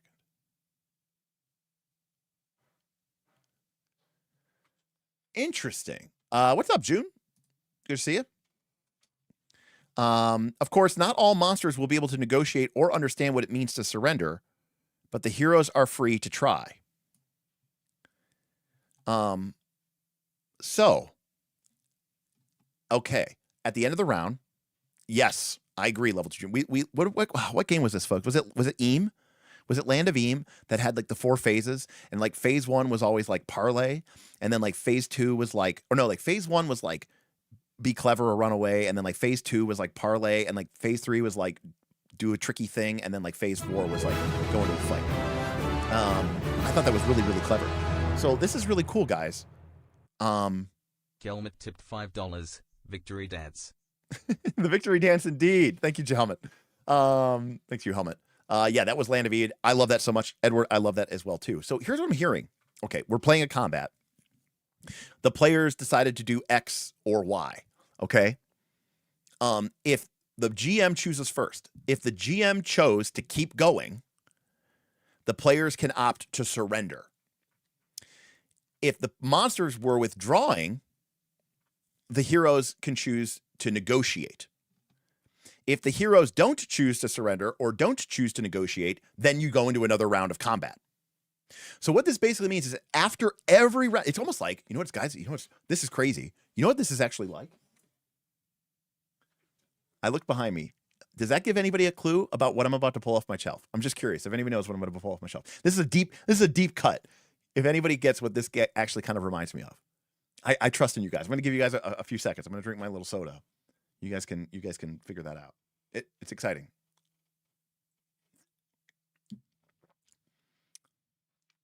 Because you do 1 round of combat, then there's an option to like talk, and then if talking doesn't work out, we do another round of combat. Not free market. Not free market. Edward doesn't know.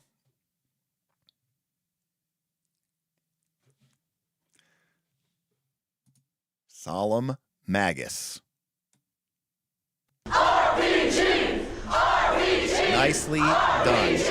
All right, all right. Simon got it. Jackal got it. Yes. Avatar. In Avatar, you do one round of a combat exchange, and then you go back into normal PBTA language, right? You go back into making, moves, talking to each other, and, like, we don't have to fight. This isn't a thing. And then if the conflict continues, then you do another round of combat. So I'm assuming hit point. I mean, look at these monster ratings. 1, 2, 3. These creatures have 1, 2, or 3 hit points. It's very low. So this means after every single round of combat, there is an opportunity to surrender or negotiate. Okay? Now, as notes, by the way, not every monster will be able to negotiate or even understand what it means to surrender. I highly recommend you probably don't want to surrender to a pack of mindless zombies. But that is such a cool way to give players, and yes, Level 2 Gender says it very well here, an off-ramp to turn a combat problem into a more interesting problem. Every round, you have the chance to sort of take the place in a different direction. And you're not just locked into endless combat. I think that's excellent. And again, you go straight into it. If the heroes choose to surrender, by the way, this happens when the monsters decide to push. Remember, the GM makes their decision first. Are the monsters going to keep going, or are the monsters going to withdraw? If the monsters choose to keep going, the heroes can opt to surrender. The combat immediately ends. The heroes are now captive of their foes. They will need to come up with an escape plan, negotiate the release, or hope for a lucky break. Because remember, death is a thing in this game. So if you think you're going to die, you can try to surrender and hope that means something. By the way, it doesn't mean automatic you get out of jail free card, because it says not all monsters will be able to negotiate or even understand what it means to surrender. And as Level 2 Gender says, you don't want to surrender to a pack of mindless zombies is a great way to make undead scarier. I agree, because I'm presuming if I'm fighting a group of mindless zombies or undead or skeletons, they're not going to be able to. You're not going to be able to surrender to them, and you're certainly not going to be able to negotiate with them, right? And that makes it really scary, because that means once you're in it against an undead, you got to keep going, until you either run away or until you break them, right? If the heroes choose to negotiate, the combat is paused. The heroes now have time to talk to their foes, either to agree to a surrender, intimidate them into fleeing, or some other ploy. Because remember, if the GM chose for the monsters to withdraw, it's basically a way of saying the monsters are kind of on the back foot.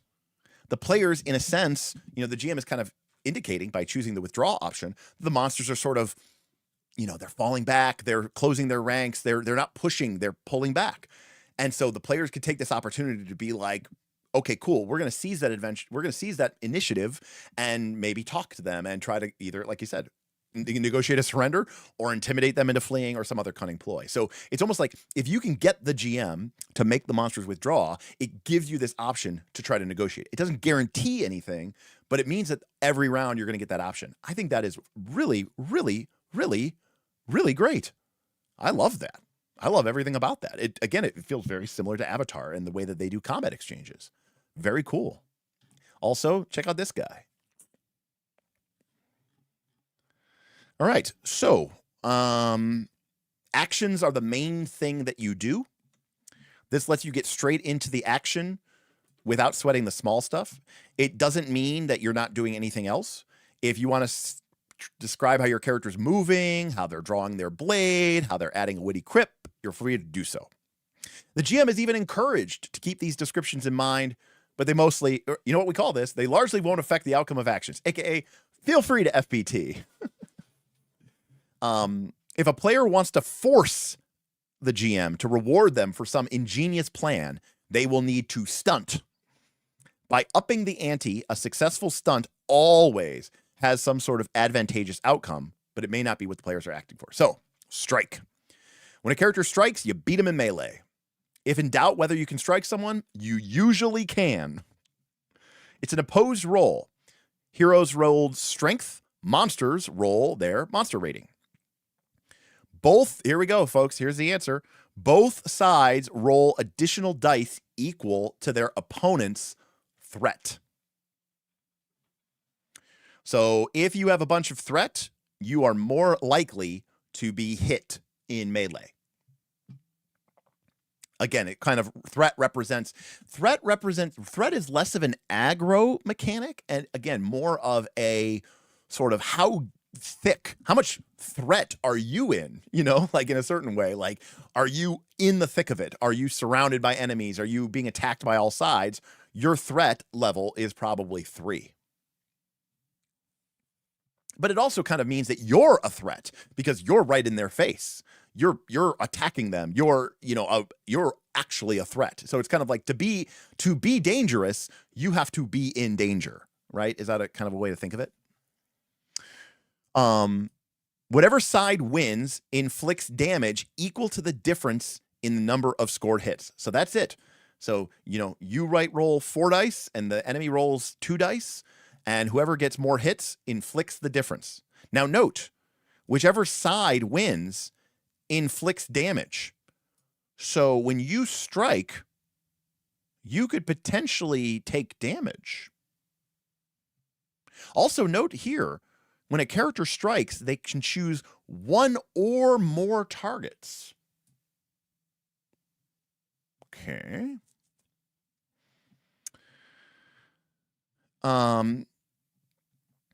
Regardless of the outcome of the roll, afterwards, the targets of the strike gain 1 point of threat each.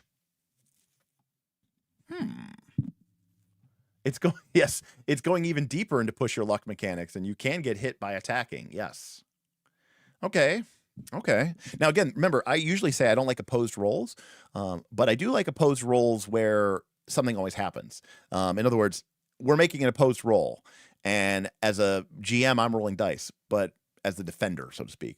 But if I can cause damage or do effects while I'm rolling, I'm okay with that. I mean, I still don't love opposed rolls, but I do like it when both sides can do something.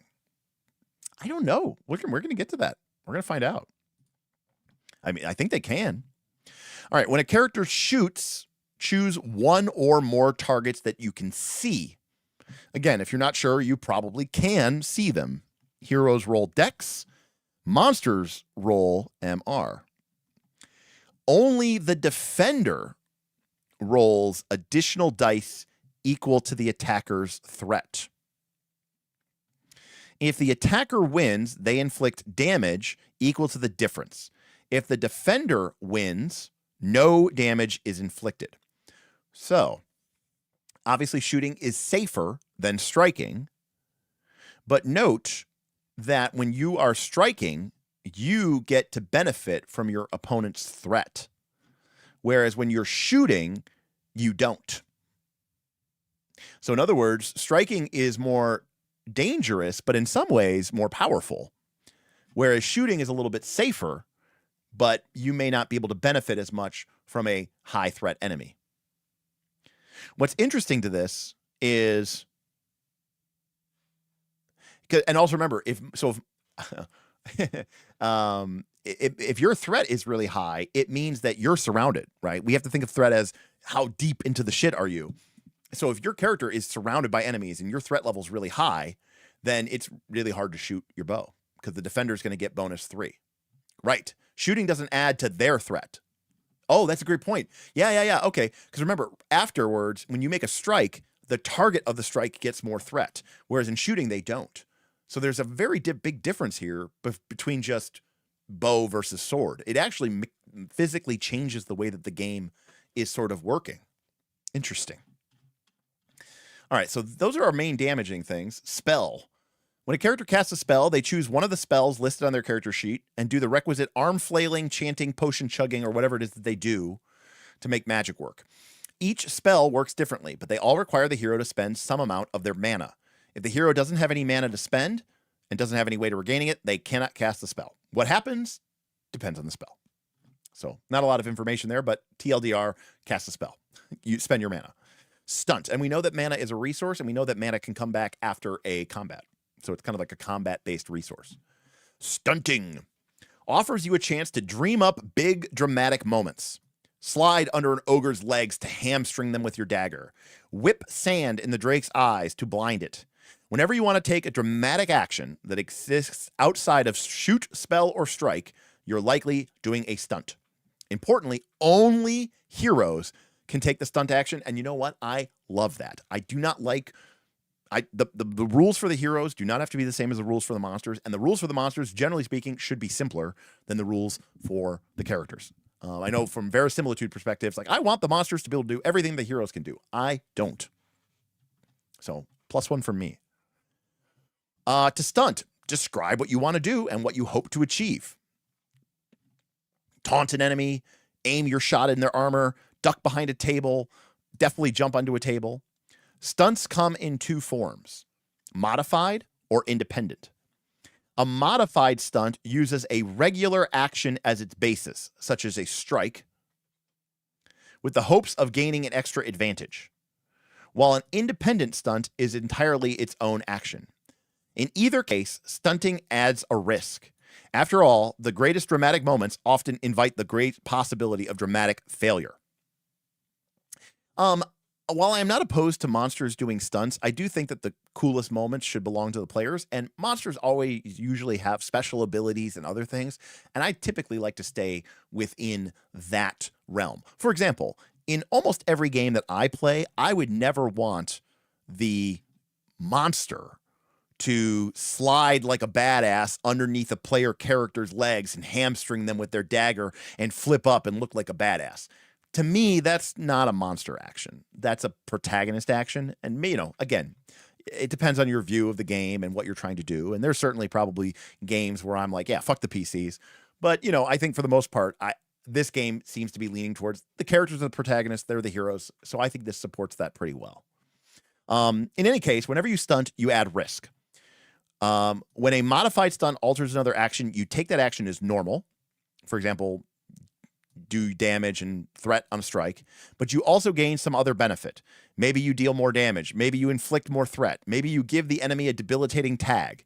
However, if you fail, you also take an additional penalty. When your independent stunt is its own action, the GM will discover what type of roll it is, what to roll, and whether you're rolling against someone in an opposed roll or you're rolling a straight up roll against them. If you succeed, you will gain some sort of benefit. You might regain stamina. You might reduce your threat. You might inflict a tag on an enemy. You might bless or curse another character's roll, and failure leads to a penalty. Now, to be clear, this is not a endless list of, because, okay, part of my problem with some games that have stunts, I like them, but then the first thing that they do is they go, here are the stunts, and here's a list of 25 generic stunts, plus 13 melee stunts, plus 14 magic stunts, plus 15 movement stunts, plus 13 missile stunts, plus here's a bunch of stunts that are class specific or you have to take with a feat or an upgrade. The reason why those can sometimes, not every time, but sometimes be problematic is because it can lead to analysis paralysis. Now, the downside, or I should say the downside of this approach, or I should say the upside of this approach is there is no prescriptive list of stunts. So no one's going to get, look through every time your character's turn comes up, you're looking through the list of what my character can do with a stunt. Oh, I can blind them. I can do this. I can do this. I can do this. We mentioned Shadow of the Weird Wizard. Shadow of the Weird Wizard kind of has this, right? Where there's this list of stuff that you can do. What was that other game we looked at? Age, Fantasy Age does the same thing with its stunt points and the D6 and the stunt die. The downside of this system is some people are going to be like, but wait, I don't understand. What am I doing? Like, what can it do? And the answer is anything you want. Well, how do I know how strong it is? Make it up. So like, there's kind of a little bit of a, a fruitful void here, where it provides a framework to take an action, but it doesn't necessarily,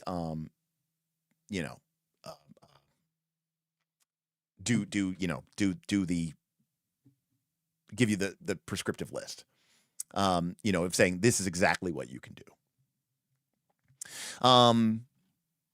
But one of the most important things, again, we see the indie respect here. Before a character stunts, the GM should give the players some indication of what they are going to get for success and failure. In other words, set the stakes. Let the players know what they have in there. In particular, a GM may be more generous or punitive if the player rolls an exceptional success or dramatic. So again, so this is kind of cool. the GM should just, you don't have to literally spell out every single thing. The GM just needs to give you an indication of what might happen to you if you succeed or if you fail. You don't necessarily have to exactly spell it out in prescriptive mechanical detail. And in particular, if the player ends up rolling, triple ones or triple sixes, because you might give them a lot more. And again, there really is no limit to what a stunt may accomplish, and for better or for worse. But here are some possibilities. Increase or reduce a threat, gain or remove a tag, give a tag to an opponent, or change which action phase they act in for the remainder of the combat. If you inflict a tag on an enemy, its intensity is normally determined by its attack or threat. Sorry.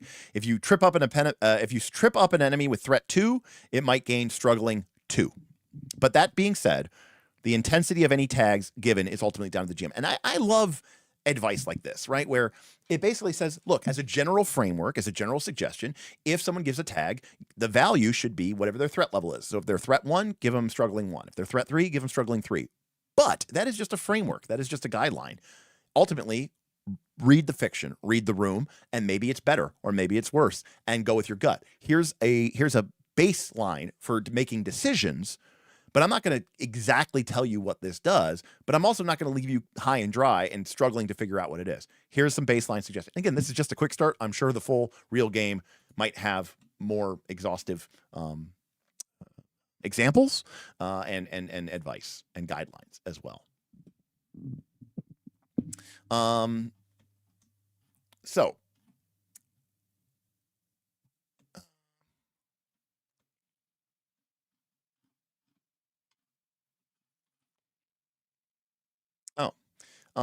This is a monster only action called defend. When they defend, they roll their monster rating. For every hit that they get, they can reduce their threat by 1. They can reduce the intensity of a negative tag by 1, or they can remove a negative tag that has no intensity. Oh, okay. So if you have something that's like, bad stuff 3, you can reduce it to bad stuff 2, bad stuff 1, and then bad stuff 0. Or there's some tags that don't have an intensity, in which case you can just remove it straight up. Interesting. When a character takes damage, they reduce their stamina by the damage they received. It sounds like you'll die pretty quickly. With an attack, this is the difference between the number of successes plus any additional damage from tags. So it sounds like maybe weapons tags or special ability tags can cause additional damage. When a monster's stamina reaches 0, they are defeated. If a hero's stamina reaches 0, they are wounded. When this happens, immediately restore their stamina to max and reduce their threat to 0. However, if they are already wounded, they are now dead. So you get 2 hit point bars. If you go through the first one, you get wounded and reset. If that second hit point bar gets burned out, you are dead. And you know what game does this? Wilderfeast. Wilderfeast technically gives you 3 hit point bars. And I love it. I think that's a really cool way, because one of the things I don't like is, like the sort of the death spiral problem, right? I know it's like simulationist, but it's like you go down to 0 hit points, whatever, you're dying, and then your character, gets healed or whatever, and you come back, but now you have low hit points, and so you're just likely to just die again. It just makes the problem worse. And more importantly, have you ever done this? Show of hands in chat. Have you ever done this as a player group? Don't heal me. As long as I'm unconscious and dying, the GM won't attack me. Plus, you'll be wasting a turn healing me. It's better for the group if you just leave me unconscious, because I'm sure I'll be fine and you don't have to waste the action. And then I won't just come up and get knocked back down immediately anyways. Plus, I'm kind of weirdly safer by being unconscious than I would be if I was up, but with like 4 hit points. Like, whenever the mentality is, let's leave somebody out of the fight bleeding to death, that doesn't feel right from either a gameplay perspective, nor does it feel good from like a simulationist perspective. Like, yeah, no, it's fine. He's fine. He's bleeding out, but he'll be fine. Now the solution is Mr. Rekzinski, who is a hardcore steely-eyed missile man. They stopped doing that when I actually started attacking unconscious. Everybody knows that the moment you start attacking unconscious players, that is a straight one-way ticket to you getting roasted on some Reddit thread. For those of you most of us who are not willing to do that, there's very little recourse. Yes, Mothership does do that as well. You roll at the wound table and then you reset. And I think that resetting is cool because now the first time you're through your hit points, it's like whatever. But then when you get wounded, it's like, okay, now I know if I get to 0, I am just dead. No ifs, ands, or buts about it. All right, we do have armor. Many characters make the sensible decision to wear armor. When a character takes damage while wearing gear with the armor tag, reduce the damage by X, where armor is the rating. There you go. So armor is DR, which seems like it makes a lot of sense because it doesn't sound like you're gonna have a lot of hit points, and you might, you might take 2 or 3 points of damage, which would otherwise pretty quickly kill you. So here is a combat example. Again, giving us an example of combat from our characters from earlier. Looks like they have a pretty lengthy. Oh no, it's pretty lengthy here. So let's take a look at. Yeah, we do know that there is gear for sure. So here's an example of character creation. In this quick start guide, there are no pre-made characters from you to choose from. Instead, you'll roll up your own freshly minted heroes. Now, I'm curious. I'm going to put this in chat. I'm going to do a poll. I'm curious what you guys think. Quick start. Which do you prefer?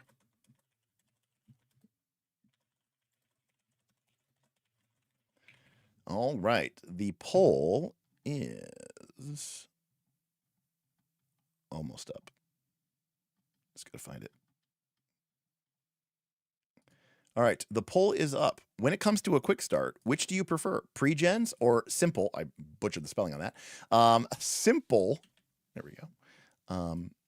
Simple character creation rules. I'm actually legitimately curious.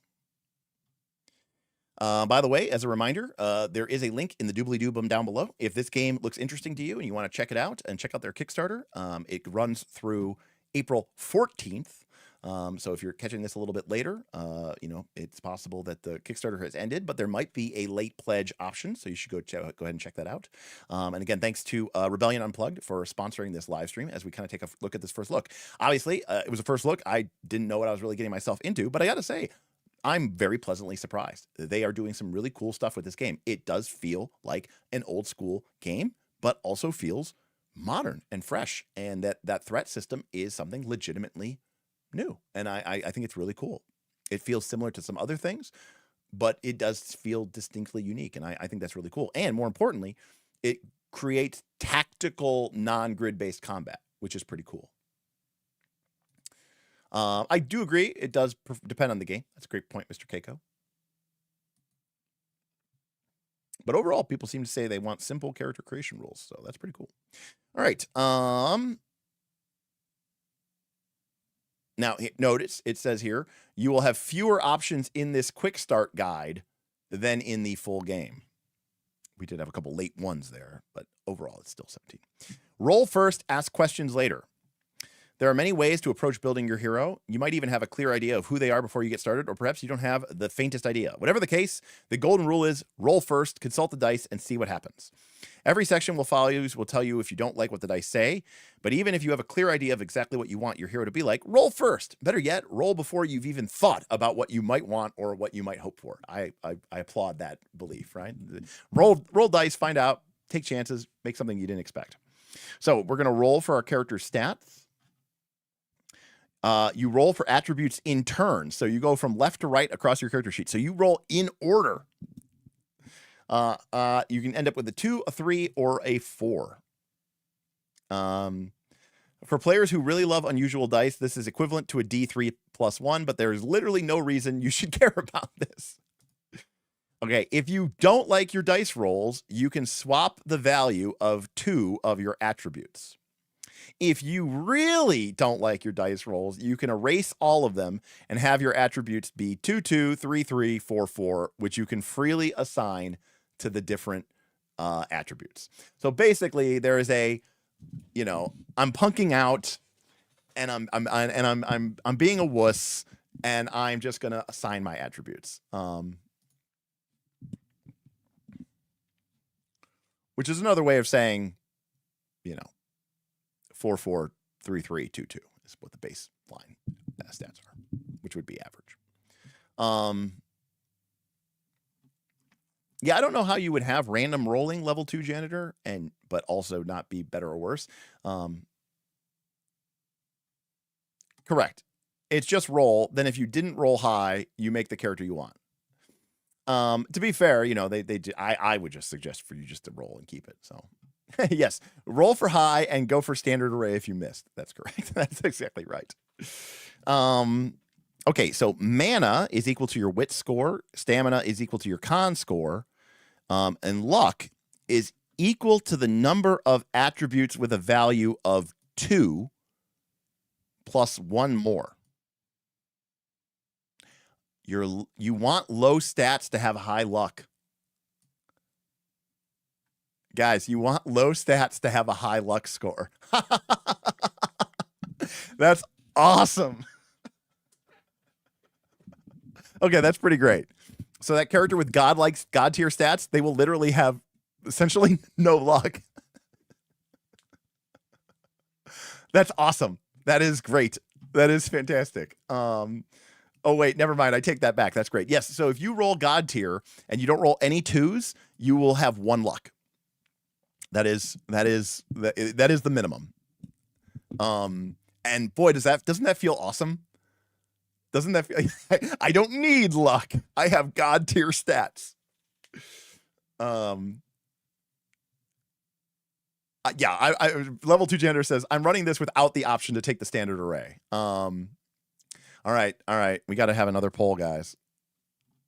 All right. Which would you prefer? All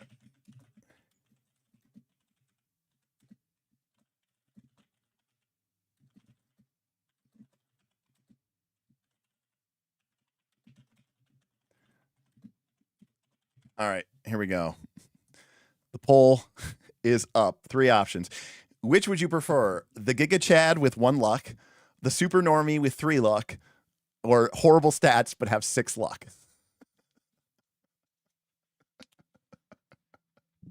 This is tough. Oh, you guys suck. All the people voting 1 suck.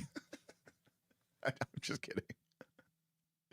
Boo, boo. All right. It's normalizing a little bit.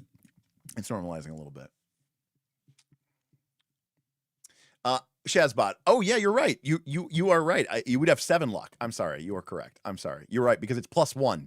So Shazbot is correct. Look, Shazbot knows the game better than me. You are right. It would be 7 luck. I'm sorry. If you had all 2s. All right, look at that distribution. All right. That's what I'm talking about. That is a nice distribution. Yeah, I'm with you on that one. I level 2 janitor said it like I would not allow people to take the standard array. I want you to roll here. Yeah. Yes, in some ways, level 2 janitor says means a character with all 3s is actually the worst result. Yes, because if you have all 3s, you didn't get the highest, and you also didn't get any of the craps things. Perfect distribution. Just end the poll. Yep. All right, we'll end it at that. 9, 11, 9. Perfect. Equally distributed. You know what? Rebellion Masterclass, you did it wonderfully. We were kind of like, and now everyone's like, this is awesome. Okay, great. Also, going back to our thing, strike uses your strength, shoot uses your dex, right? Mana uses your wit, stamina is equal to your con. So the only thing we haven't seen yet is intelligence and charisma. So hopefully those aren't dumb stats, but we'll see. At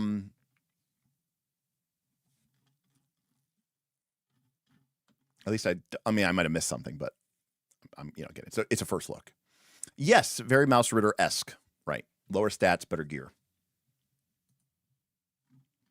Anyways, I love that. I think that luck thing is awesome. Okay. Then you can roll your background. You have a kindred, which speaks to your culture and not necessarily your biology. Your motto Okay. Your motto it's not fluffy bullshit time, guys. Look at this. Your motto is a short summary of your character's approach to life in general and adventuring in particular, and is part of how you earn the adventuring points that you need for your character to advance. I'm actually getting Burning Wheel Torchbearer vibes from this game for sure. I mean, obviously the dice system alone, but like motto feels a lot like belief. Your trait is a small way in which you stand out against your peers, and it gives you a once per session ability. This can reflect your upbringing, your experiences, or something important about your character. Okay. So if we want to roll randomly, we roll a die, and we either roll on the common or the uncommon table. Then we roll a die to determine which of the uncommon or commons that we have. It also determines our trait. And then we roll again to pick our motto. If you don't like your dice rolls, pick them freely. Blah, blah, blah.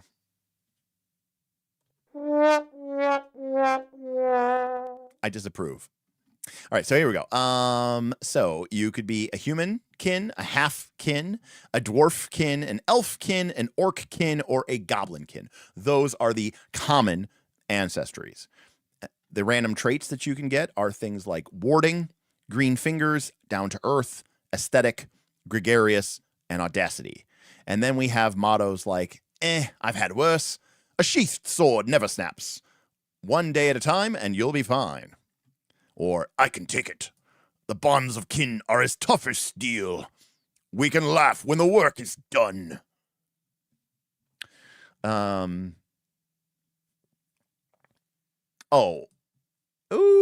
like level 2 janitors idea. More fun idea. Roll all of them, then choose one that you freely pick instead. That's pretty cool.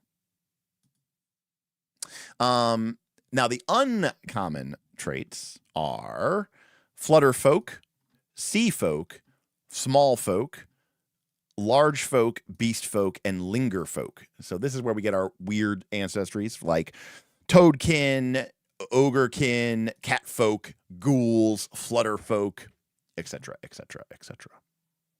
Including traits like skybound, aquatic, small, large, keen senses, and undying. And of course, we have descriptions of the normal stuff here with humans, halflings, dwarves, elves, orcs, goblins, and then, weird, crazy, weird, dagger heart 5e races that Derik generally doesn't like. Although, I will say, I think that the choices that they made aren't terrible. I didn't see a leshy folk, did I? No, I don't see a leshy folk. Unless like a gremlin kin, gnome kin, toad kin. No, I don't see any. I don't see leshies. We're safe. So even they didn't have leshies. Okay, so your traits. This is a once per session ability. While each kindred has a recommended trait, you are free to choose any of the below as long as you can justify it to your GM. So again, we got everything like basically it's a once per session ability. It usually looks like it might let you automatically pass a test, or it could make a roll blessed. Remember, making a roll blessed means that you succeed on 3s, 4s, 5s, and 6s instead of just 4s, 5s, and 6s. Aquatic lets you traverse water with incredible speeds and agility. You are and that's like once per session. And then in general, you're comfortable in and around water, and you can spend at least an hour underwater before coming up for air, right? So you're an underwater creature. Meanwhile, if you're large, keen senses once per session automatically succeed in spotting, smelling, or hearing something, but only if you are relying on your senses. Can let you achieve something basically impossible to your peers, such as seeing in almost complete darkness. I don't know. I mean, the GM's probably going to ask you to make a check, right? Again, I'm not a big fan of like passive perception and stuff like that. Anyways, I like letting players roll that stuff. In fact, I usually like telling people something like, make a perception check to see if you detect the orcs that are sneaking up on you to ambush you. Like I kind of ruin the surprise, You forgot perception checks exist. Okay, fair enough. Cool. All right, then we have our starting path. This speaks to your approach as an adventurer. The path of might greets challenges with strength. The path of shadow, the path of endurance, the path of spirit, the path of craft, and the path of wizardry. So might uses strength, shadow uses dex, endurance uses con, spirit uses the path of spirit is one that relies less on overcoming challenges and more on redefining what said challenges are. Its talents involve inspiring your allies, talking your way past foes, and otherwise pushing your luck and charisma to its limits. So the path of spirit is kind of like the charisma plus luck. That's interesting. The path of craft is one of folk magic, the little tricks and knacks that nobody pretends to understand. Its talents provide crafts that aid with everything from fighting to preternatural perception to otherwise mobilizing your wits. And the path of wizardry aims to harness deep magic to manipulate the world. It lets you use mana and intelligence to cast powerful spells. Interesting. I'm kind of curious between the difference between, so we've got like wizardry, but then we also have like folk magic, which is interesting. Roll another die to determine your path and starting talent. Roll a die to determine your path and starting talent. Roll another die to determine your bonus talent. And then if you don't like any of the rolls, blah, blah, blah, pick whatever you want. So if we have might, we start with focus. Shadow, we start with discretion. Endurance, we start with resilience. Spirit, Gambit, Craft, Knack, Wizardry, Wellspring. And then there's a potentially bonus talent as well. So talents function essentially kind of like, you know, feats, powers, whatever you want to call them. Character advancement. Okay, so if we go with the path of the path of might, we start with the focus talent, and we could potentially end up with I've had worse or berserk. Also, respect to them. Now, instead of putting these in alphabetical order, which helps nobody, they just put them under the path. Was it Draw Steel that had the talents randomly in alphabetical order for no reason? Was that the one? Anyways, okay. Starting talent, focus. Spend 1 luck point before any roll to just straight up add 2 dice to that roll. No, you can't do this more than once per roll. I don't know about, that sounds very powerful. Considering that our starting dice pools are going to be like 3, adding 2 dice seems pretty dang good, right? I mean, 1 luck point lets you re-roll a die, adding 2, right? True, it is more chances to have ones, but it's also more chances to get doubles, right? The more dice you roll, the more chances you get doubles. The more doubles you get, the more exploding dice pools you get. Bonus talent, I've had worse. Through grim determination and stubbornness, your injuries drive you to great feats. If you become wounded, all of your strength, dex, and constitution rolls become blessed, and your armor increases by 1. Okay, so when you get wounded, you get super buffed and don't take as much damage. If you get the berserk, you can spend a luck point to enter frenzy. When you're berserking, all of your strength rolls, which by the way include striking, become blessed. Remember, that means you succeed on a 3 or higher on a d6. But you do not benefit anything from armor. But whenever you take damage, you reduce that damage to 0, but instead lose a luck point. You stop berserking if you run out of luck points or if you choose to. When you do, when you stop berserking, your luck goes to 0 and you become wounded. Straight out, immediately. That seems kind of rad, right? So all damage gets reduced to 0, but instead you take a luck point instead of damage. You basically take luck damage. Yeah, so Giga Chads can't be barbarian, correct? Nope, Giga Chads cannot be berserkers. You got to be lucky to be berserkers. These are also very nice. And also, I mean, there's a lot of play packed into here. Oh, I mean, if you're a Giga Chad, I mean, I think you definitely want to have I've had worse, right? Also, by the way, I believe it says that if you don't want to roll, pick any of the 6 paths, gain the starting, and either. Oh, so yeah, you get to pick. Okay, so if you're just picking, yeah, you would want the I've had worse. Can you imagine if you're already rolling 4 dice and now you get blessed rolls? You'll be insane. All right, anyways. So that's the path of might. The path of shadow. Discretion. Spend a single luck point after any roll to re-roll all the dice in that pool. So you don't get to choose which ones you keep, but you do get to spend 1 luck point to re-roll all of them. That's pretty cool for like the rogue, right? And again, it's kind of a push your luck type situation here.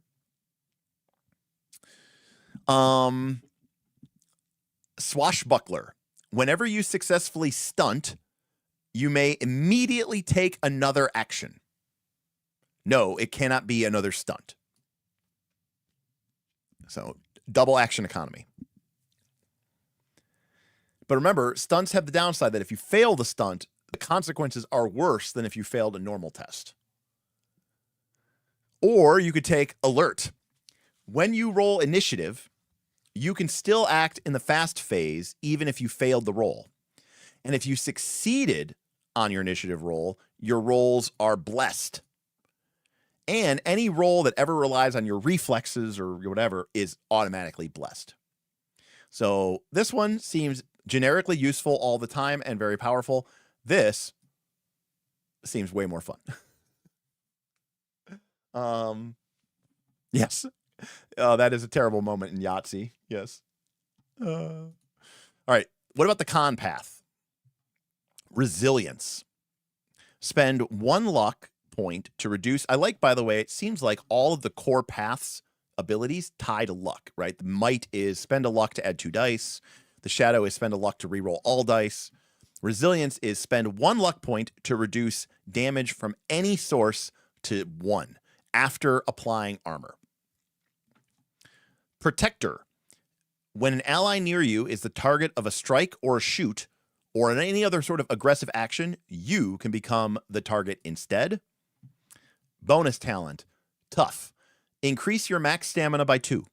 It is not flashy, but it's great at keeping you dead. Keep in mind that most people's starting stamina is going to be 3. So this takes it from 3 to 5. The Giga Chad builds are looking more and more dire by the minute. Nimble, by the way, our buddy Evans in chat says, I like the casual language like an idiot. No, it can't be another stunt. And, rules for a game don't have to be boring. Yeah, I mean, in some ways, what Nimble did for 5th edition, I feel like this game is doing probably for the original Tunnels and Trolls, which obviously is basically 1 year younger than D&D. It's been around for a lot longer. All right, let's take a look at the Path of Spirit. Spend 1 luck point after any roll to make it blessed. So remember, blessed succeeds on 3s or higher. So this lets you spend a luck point after you've rolled to turn all those 3s into successes.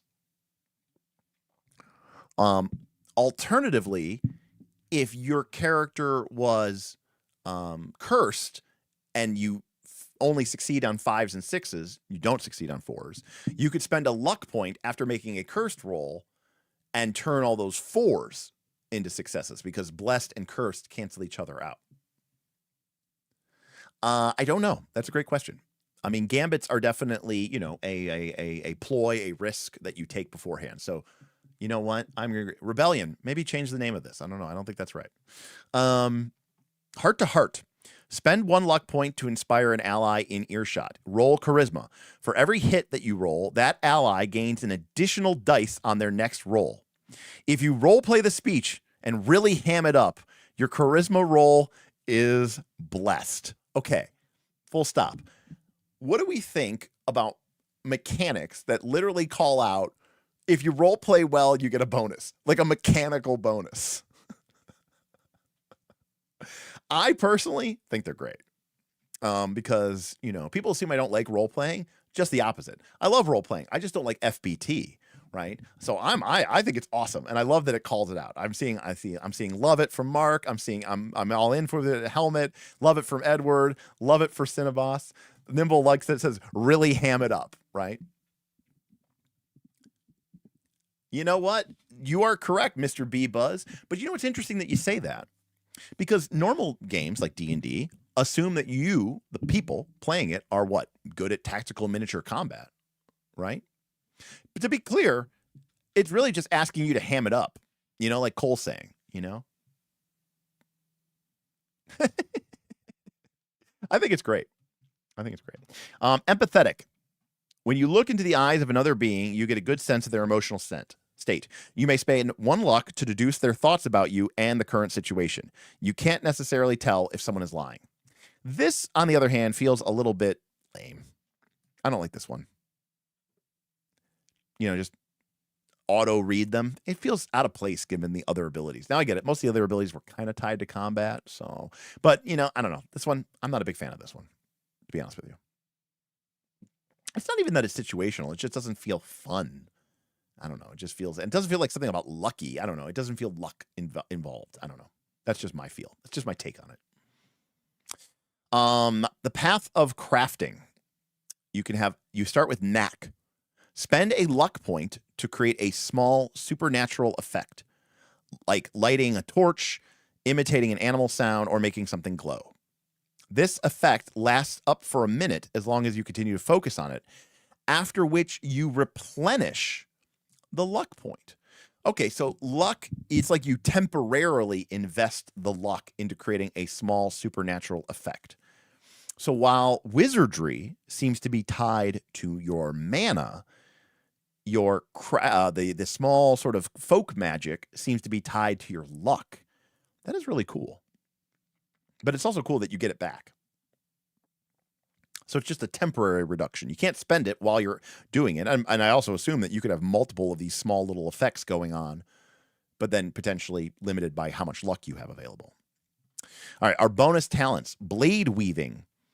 Before taking an action, spend 1 luck point to enchant a non-magical weapon you touch until the end of the phase.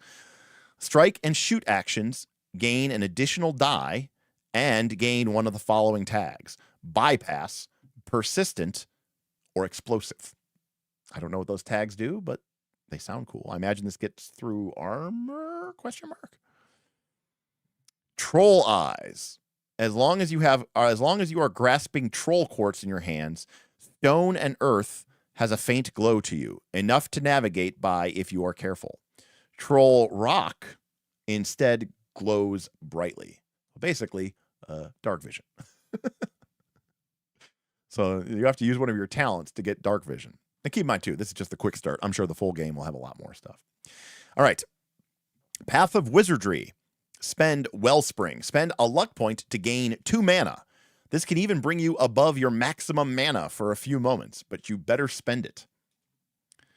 If you have Speaker, you can cast spells from the schools of harmonics.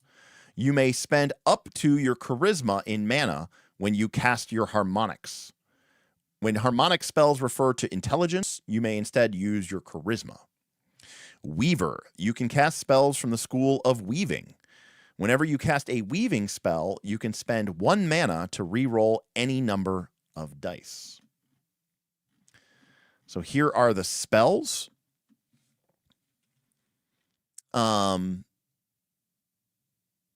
If you've initiated the Path of Wizardry, you'll know a spell or 2. If you have the speaker talent, you'll know Blurt and Bind Word. If you have the Weaver talent, you'll know Mending Touch and Second Sight.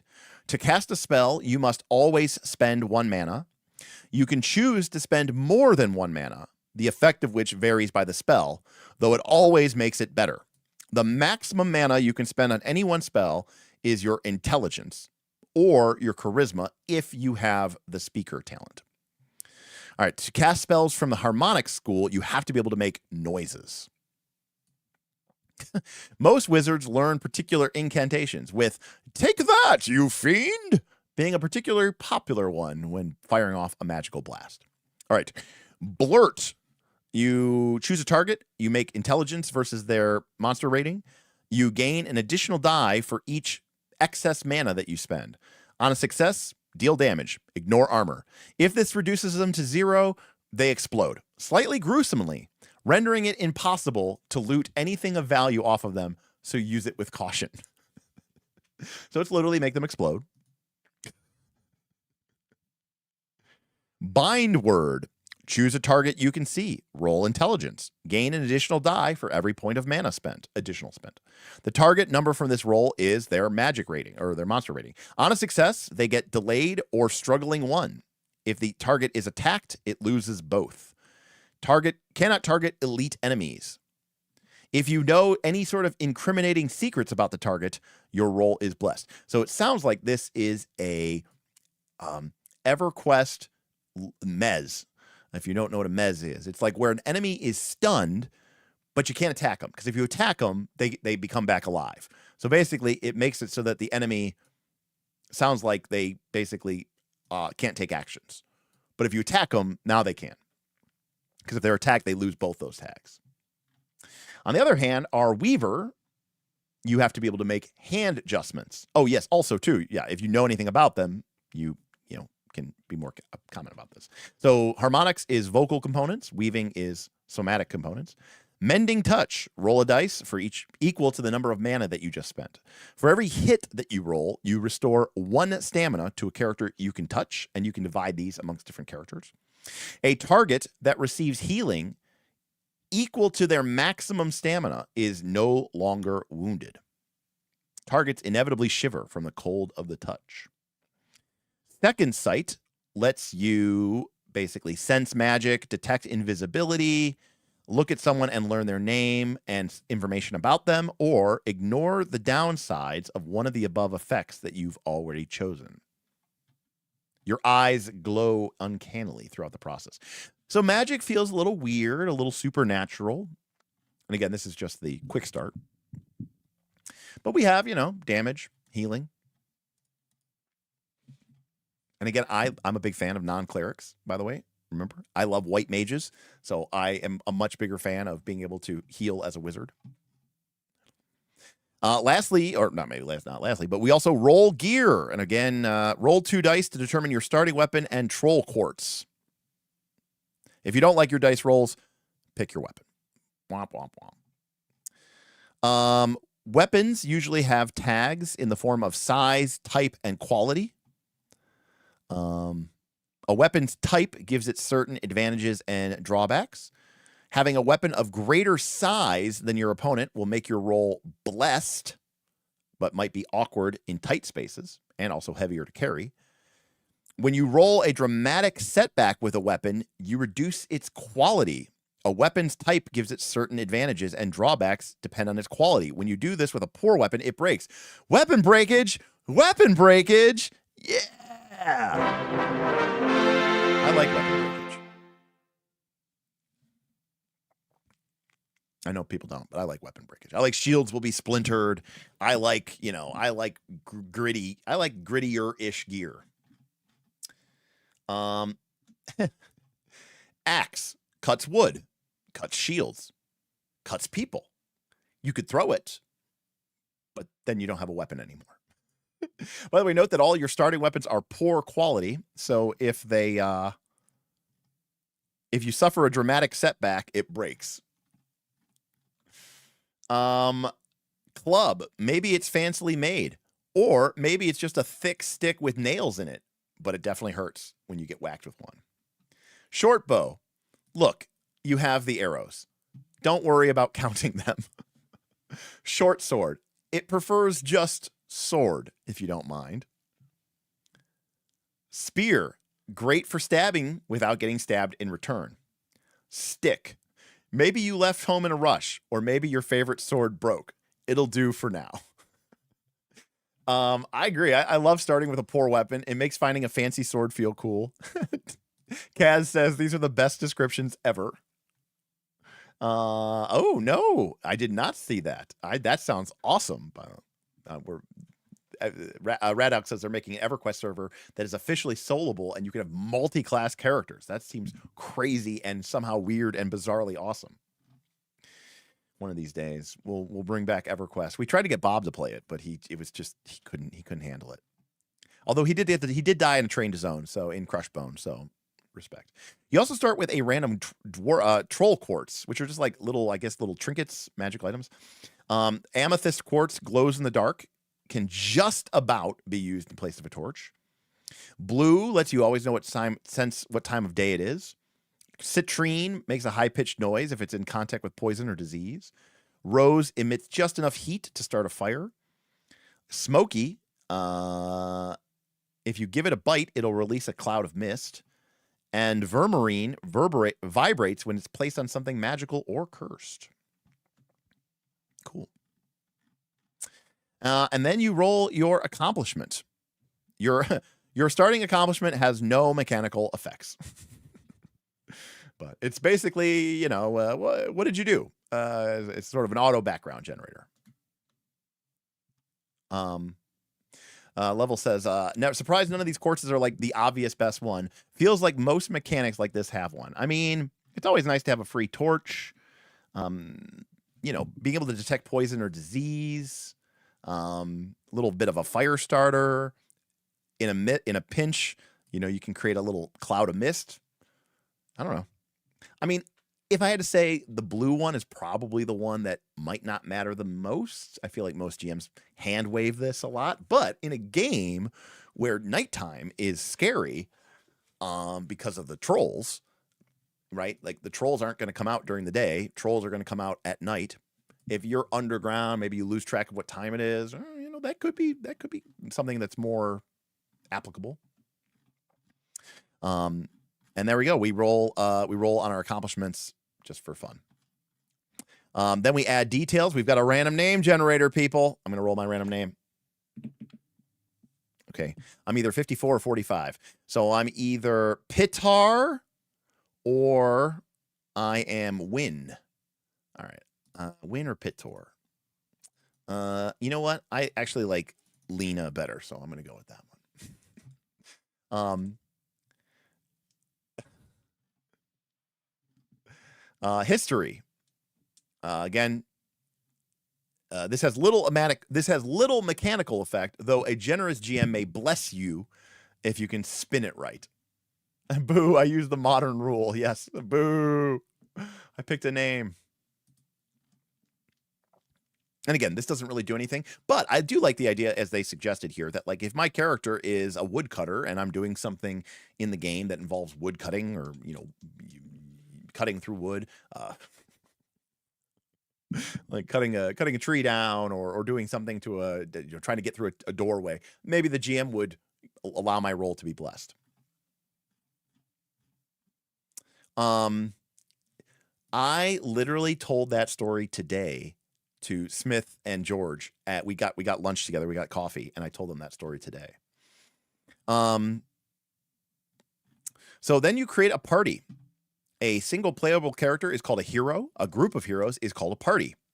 A party is simply a group of heroes who've decided to adventure together, hopefully for some greater reason other than they are all free every other Thursday. And again, this is the quick start guide, but you know, you make some quick notes. But generally speaking, your party concept is, why are you together? Your tagline gives you a little bit more definition. It could be a motto or more of a vibe. Okay. So, for example, you might be an adventuring guild. You might be brought together by some sort of patron. You could have signed up all for the same quest. You could be friends or family or bound by fate. So, you know, you could be an adventuring guild whose word is your bond, right? You know, you could have a shared ideal where we fight for injustice wherever we find it. I do like party, you know, even if it's a little bit, I do like having a party concept. Shazbot says, I like, as long as we all get paid. We just met at a tavern? No. All right. Each player should introduce their hero to the party and explain who you are. Assets. Assets are a broad catch-all for anything that your party has access to. It could be a base of operations, it could be a connection to a weaponsmith, or even an artifact. Anything that the party owns as a group is an asset. To start, your only asset of note will be your last testaments stored in a safe location, which means that if a party member dies, you get to decide who gets their worldly belongings if they are not irretrievably lost to a troll or such like. You don't need to decide what the testaments say until they become relevant, although they usually amount to, give all my things to my next character, which I love. So old school. Luggage. Luggage covers everything that you collectively lug around on your journeys beyond your personal gear. This is basic survival gear like tents and bedrolls and rations to more specialized gear like pitons or ropes or a precious vase that you are delivering for a quest. As a party, you have a luggage capacity of 1 for each party member. In this quick start, you're unlikely to need this much, but you never know. Your party starts off with a basic adventuring kit, which includes bedrolls for everyone, pots, water skins, knives, spoons, and short length of ropes. It takes up 1 luggage capacity. So you kind of have it looks like the party has you kind of have like a party inventory rather than worrying about individual who is carrying every little thing. And again, it looks like it uses sort of a generic inventory. But again, the idea being that you have as a capacity for a party, if there's 4 people, you have a luggage capacity of 4. And by default, 1 of those 4 is used up by just generic adventuring kit, gear, right? Basic stuff. Connections. As you start playing, you don't need to know the exact details of the party members. Now, this might be part of the quick start. I don't know if this is part of the core game, but it's basically a quick thing to determine about, who do your players know and how do you know them? Like, which character do you think is cursed? Which character, and again, you might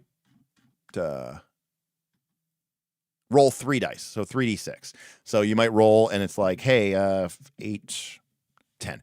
Which character reminds you of someone from your past? And what memories does that bring up, right? Those fun we see that in Daggerheart. We see those in a lot of, PBTA games, right? Where you get to ask a question and basically create an instant bond between 2 people. It gives you something to chew on and play off of as you play the game, which is pretty cool. It also says, if you roll a question that's been used before, just roll another one or go down the list. In other words, everyone should keep going until everyone has asked a question or 2, which is great.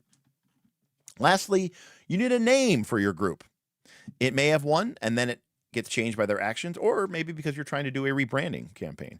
If you can agree to a name, write one down, or you could roll 3 dice on the list below and leave it. Uh-oh, I got a 12. I rolled an 18. We're called the Jammy Rascals. Our benefactor is Colonel Smuckers. Edward loves Trollbusters. Who are you gonna call?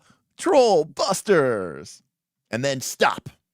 Collaborate and listen. If you're not the GM, stop reading it. The rest is for the GM eyes only. And again, this is just as we end here on this of the player creation. Again, this is an example of one of those uncommon undead races. But I like the art style. I like the sort of colored, penciled, shaded vibe. It looks really nice. I will admit the party names are a little bit too silly, most of these. Griffin Guild is okay.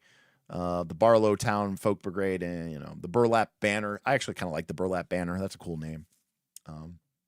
We had a what were we called? The Burning, I can't remember the name of that one adventure party I was in. I should have remembered this. The Band of the Burning Hand. That was the name of our adventuring party. But it is a bit campy. But Cineboss likes camping. Too far Twitch. And this game it does say, right? It is sincere, but it is not serious. That is something that the game said. And again, we're not going to get into too much of the. I don't want to spoil anything for anybody, but again, we've got a follow-up to the GM principles. And again, this is literally just a quick start, so it's pretty crazy. But we've got information here of the principles and how to GM them and how to enforce them and really how to evoke them during play. It talks about advice about when to roll for attributes and roles and how to interact with them. It talks about stamina, how characters might recover it. By the way, we talk about here really quickly. It used the term earnestness, Kaz, but it basically meant the same thing. And I brought up your saying, Kaz. So that we did talk about that earlier. Yes, for example, we had another adventuring party that was very famously very broke, and we never got any good rolls on a treasure table, and we finally got a good roll. We finally got a roll on a treasure table, and the result was a dented mug, and we became known as the Brotherhood of the Dented Mug. That was the name of our adventuring party. Stamina measures exhaustion, composure, hope, and physical fitness. So it is not just physical stamina, it is also mental stamina. When a character hits 0, they are wounded. If they are already wounded, they die. If they become wounded, they lose all their threat and restore their stamina to max. I love that, right? So it's like, hey, now you're in the danger zone, right? Now your character's blinking red, but we're not going to screw you over. Your threat resets, your stamina resets, and now you're in trouble. If a character loses stamina, it doesn't necessarily mean that they have suffered physical injury. They might feel ache from their muscles from strain, an overstretch from a miss, or it could be an increasing sense of dread as their enemies begin to best them. This is very clearly trying to indicate this is not just hit points. To recover stamina, a hero needs a break without being on guard. They can breathe, lie down, stretch, sate their thirst, maybe have a little cry. Even just 5 minutes is enough if they're safe. So it's not automatic, but basically if you have a free 5 minutes, you get all your stamina back. The threat reset is super gamist. I mean, you could try to maybe make it a little bit simulationist by saying that, like, your character is wounded, you fall back from the battle. Remember, threat is not necessarily like aggro in an MMO sense. Threat kind of is a new, because this game doesn't use a grid, and this game doesn't have reach, and this game doesn't have squares. Threat is sort of a representation of how, in my opinion, how in the thick of it is your character. If your threat rating is 3, your character is in the middle of a ferocious, swirling melee. If your threat is 0, your character is on the edge of the battle. Your character is on the outskirts of the battle. Your character is at the periphery of the battle. And so, again, the idea that, like, think about the Two Towers, right? Remember the scene in the Two Towers where the Uruk-hai are attacking the Hornburg, and they're at the gate, and Theoden comes forward to help reinforce the gate, and he's fighting back the Uruk-hai that are breaking through, and they hold the gate, but Theoden gets stabbed, right, by an Uruk-hai spear, and they're like, "Make way for the king," and he like falls back. In my mind, right, he had high threat, he was holding the gate, he got wounded, his threat reset to 0, and he fell as he fell back, and kind of the rest of the party, the people made way for him. So that's kind of what I think about when I think about the threat reset Cineboss. Now, to remove wounded, you either need actual medical attention or an actual restful night's sleep. A rest plagued by nightmares or in physical discomfort is not enough. So if you become wounded, that sticks around until basically you get an actually good night's sleep. Mana, on the other hand, is an intuitive connection to the supernatural. Not everyone can develop it, and not everyone can use it. But not only does it power wizardry, it also powers magical artifacts, should you find any.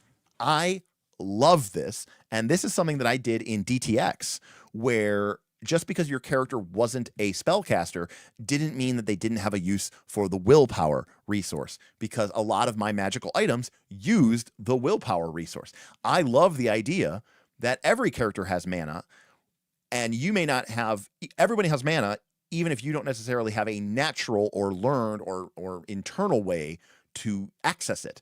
But if you have a magical wand or a ring, that might give you an explicit way to give basically magical abilities to people, which is kind of cool. It's also an interesting way. Yeah, you want to give your magic items to marshals because they don't have a way to access that resource. And if you want to get the most juice for your squeeze, if you want to metagame this, you want everybody to be using all their resources all the time. Now, there are no downsides to running out of mana, except to be able to cast spells. Every person has their own particular way of restoring mana, but the most important part here is it's similar to stamina. So a few minutes of privacy and safety are enough to restore it.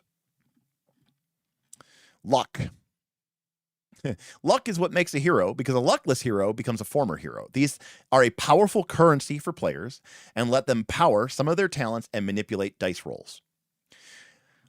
So at the start of the session, you replenish all of your luck. Cool. If you roll triple 6s, you restore all of your luck.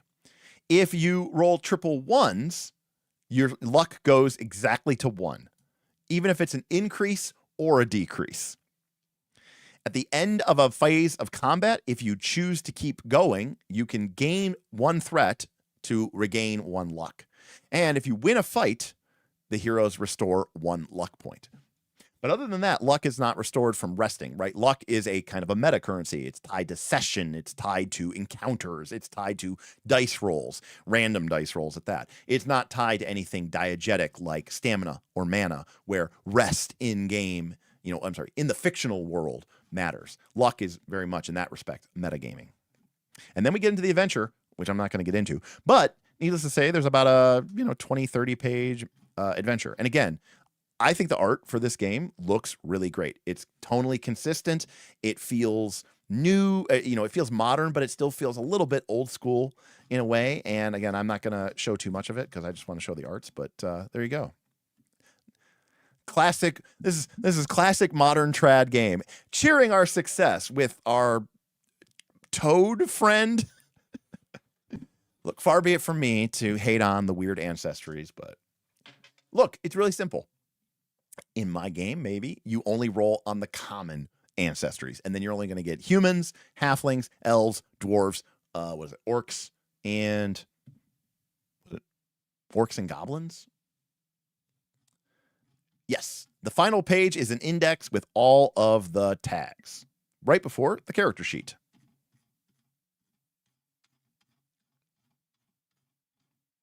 So here are the tags in the quick start. We've got blessed. Your next roll is blessed. Bypass, X. On your next attack, ignore X points of armor. Cover. Shooting attacks against you are cursed. Remove this at the start of your turn. Cursed. Your next roll is cursed. Remember, cursed means you need 5s and 6s on your D6 in order to score successes. Blessed means that you need to roll 3s, 4s, or 5s, or 6s. Delayed. Skip your next action. You can spend a luck point to remove this. I love this for 2 reasons. Number 1, we know that the players and the monsters can get this. We know that the monsters don't have luck. And this is awesome because it means that the player can just spend a luck and still take their action. I hate when players lose their action.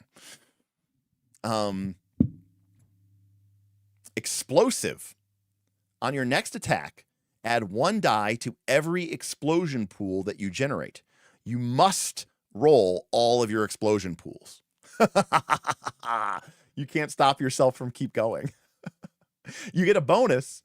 You get +1 to all your pools, but you can't choose to stop going. You can't choose to stop pushing your luck. That's awesome. Knackered. Kind of a weird choice of word. You can't add threat dice to your roll. Remove at the end of combat. Persistent X. At the start of your turn. Oh, it's like persistent damage. Okay. Lose 1 stamina. Remove it after X turns. So you lose 1 damage a turn for X turns. Riposte. Strike attacks against you are cursed. Remove at the start of your turn. Struggling. Opposed roll X. Opposed rolls against you gain X additional dice. They are English. That is true. That makes sense because I've been dealing with a UK company. Tipsy. All your rolls are cursed. Remove during the end phase. Now here are some monster attacks. Armor X works exactly like the gear tag, reducing damage by X, even if it's not literally armor. Also, you can spell by the U in their armor. Mob X. Up to X monsters can take a strike action, all rolling their dice together. Cool. So just literally combining all of their actions together into 1 dice roll. Weak. On a successful strike, at most you can inflict is 1 damage. If multiple of these monsters are striking, inflict at most 1 damage per monster. Reinforce. Escalation. Roll the monster's rating, which is 1 dice, 2 dice, 3 dice, and choose a non-elite monster in the fight. Add 1 more of that monster to the fight for each hit scored. Okay. Oh, okay. I see what it's doing. I don't know what this escalation means, but that is something, right? Isn't that part of the phase of combat? You do this in the combat phase. I think that's part of the combat phase. Elite X. Whenever this enemy rolls their monster rating, they roll X additional dice. They also get double the hit points. They get double stamina. So there you go. Bonus dice and double stamina. We've got axes. So these are what the weapons do. We've got axes. If you strike someone with an axe, their armor permanently gets reduced by 1. If they don't have any armor, they gain a point of threat instead.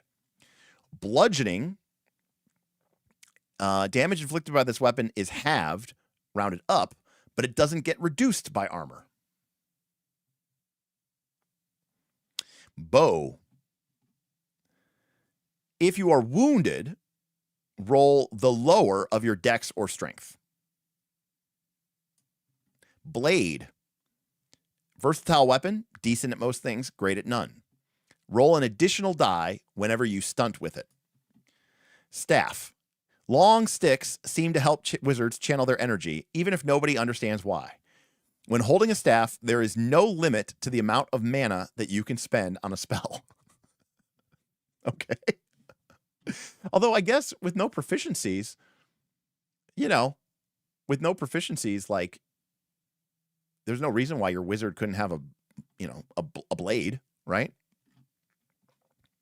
Like if your wizard had a decent strength, it's all randomly rolled. Your wizard could have a 4 strength and you're like, let's go. Going into melee, go Warhammer wizard, Pole arm, easy to use, but long and flimsy. Counts as 1 size larger and 1 quality worse, although it can't be worse than poor.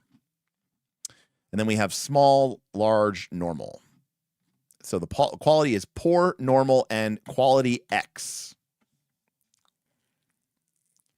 When you use this item for its intended purpose, so this is basically not magical, but like masterwork. So if you have a sword that's like quality 3, when you use this item for its intended purpose, hacking somebody with a sword, roll an additional X dice.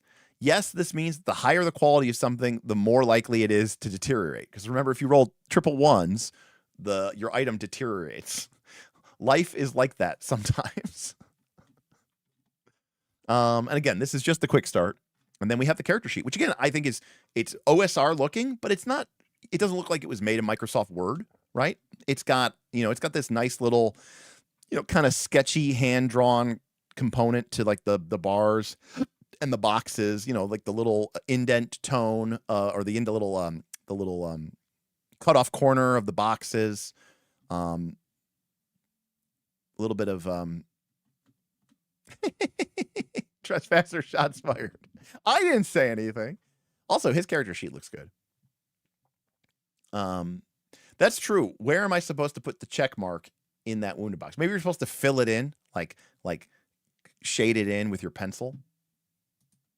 But it does say if this is checked, so I don't know. That's a great question. Rebellion, answer the question below. Yeah, so now we can see here what your kindred is, what your kindred trait is, what lists of talents and spells you have. Now, we didn't look through the GM section, so we didn't really get...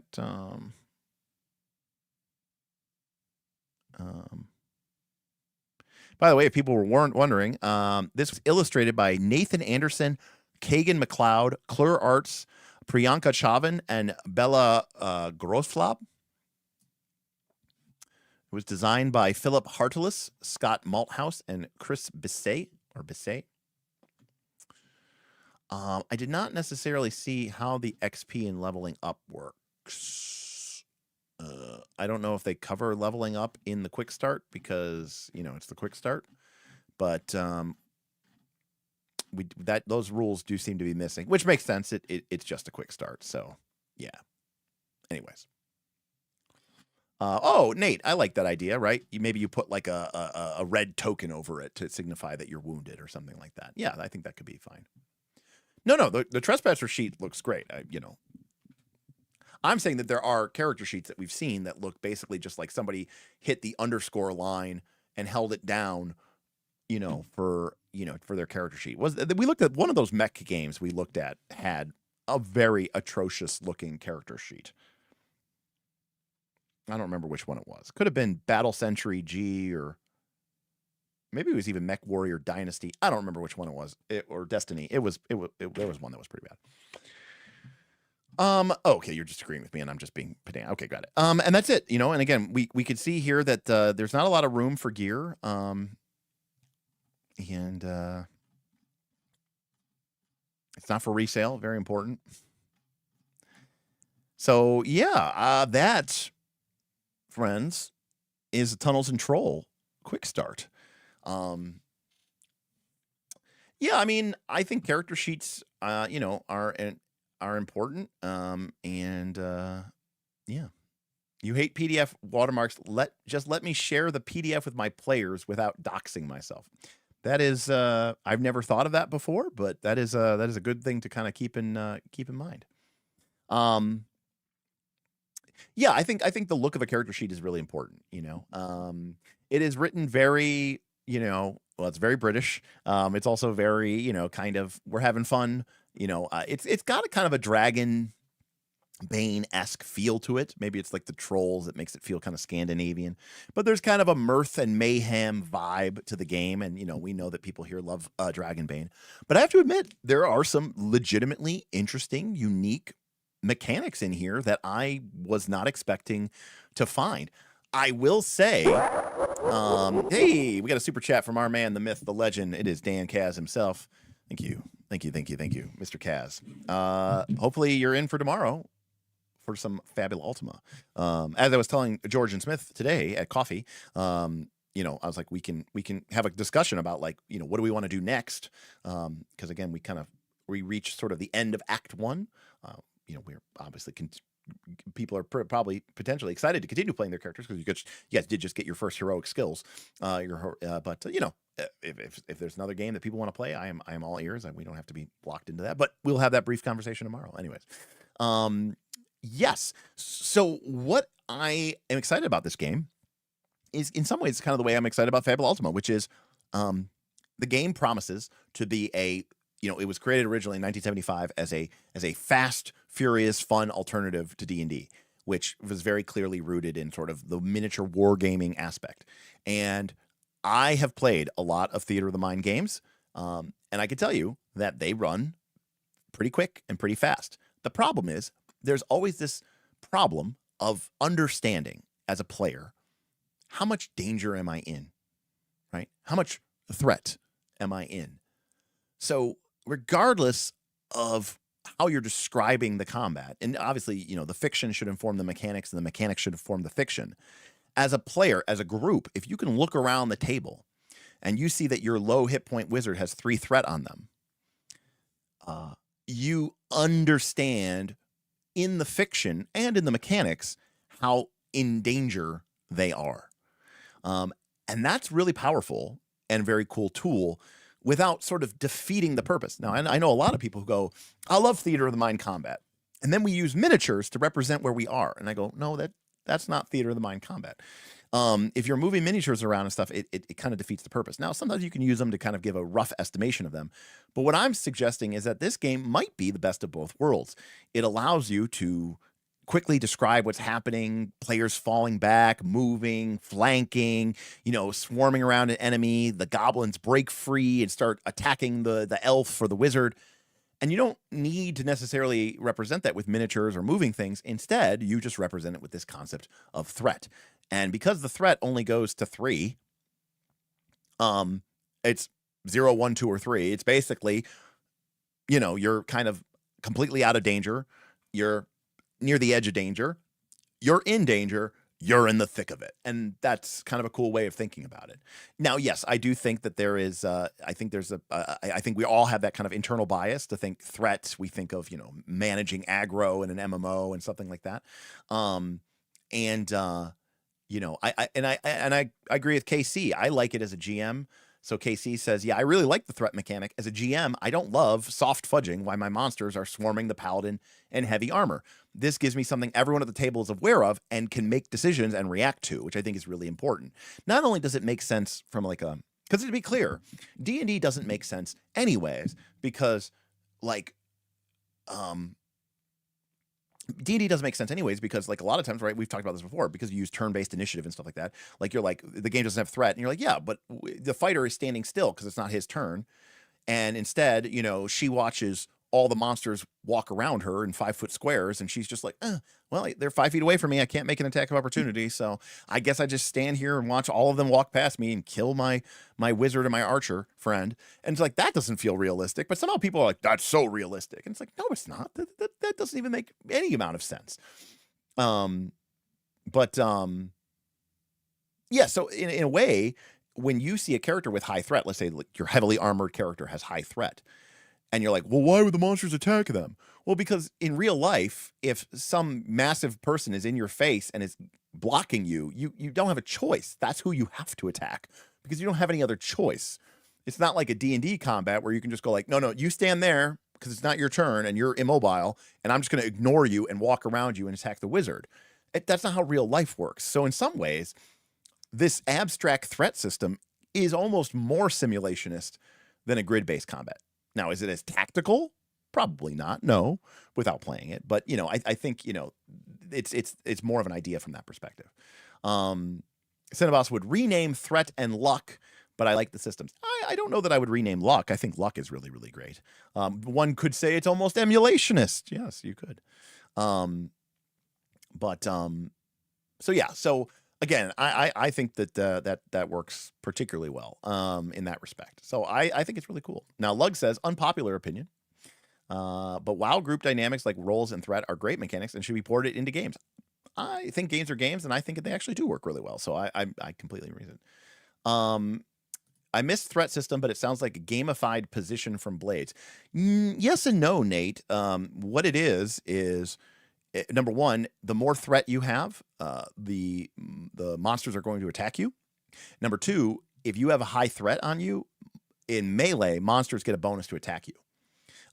But the monsters have threat too. So if a monster has 3 threat on them, you get a bonus to attack them. And so even then, think about that way. There's a monster in front of you. It has 3 threat. There's a monster on the outskirts of the combat, an archer. It has 0 threat. Who do you want to attack in melee? If you attack in melee, you get to add the monster's threat to your dice roll. You're rolling 3 dice. Would you rather roll 3 dice or would you rather roll 6 dice? And that's a very valid question, You would name it Peril. Peril's not a bad name. Yeah. I mean, I think threat's a great name. I just think threat does have some baggage that a lot of us who have played video games and MMOs kind of carry with us into it. And I could see that being a frictional point for some people. And ironically, I thought it, that it was, I mean, it is gamist, don't get me wrong, but we thought it was more gamist than it is. We didn't realize it until we started seeing that the monsters get threat, right? And sort of started realizing, or I realized, I guess, because I'm the one doing this, that I was like, oh, it's actually more of a representation of like how in the thick of things you are, how how threatening you are and how threatened you are. Yeah, exactly.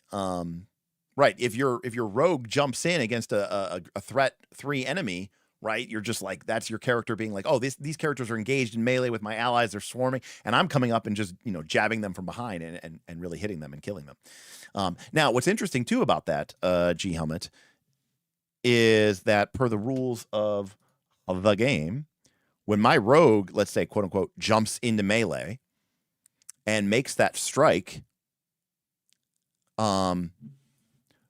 regardless, I guess the enemy is at 3. I was going to say, because the enemy's going to be even in more trouble because now he's got somebody flanking them. So yeah, he was already at 3. But yes, he's going to go up by 1 threat, which is great. But then when the enemies start attacking the rogue back, the rogue is quickly going to go up 3, 3, 3.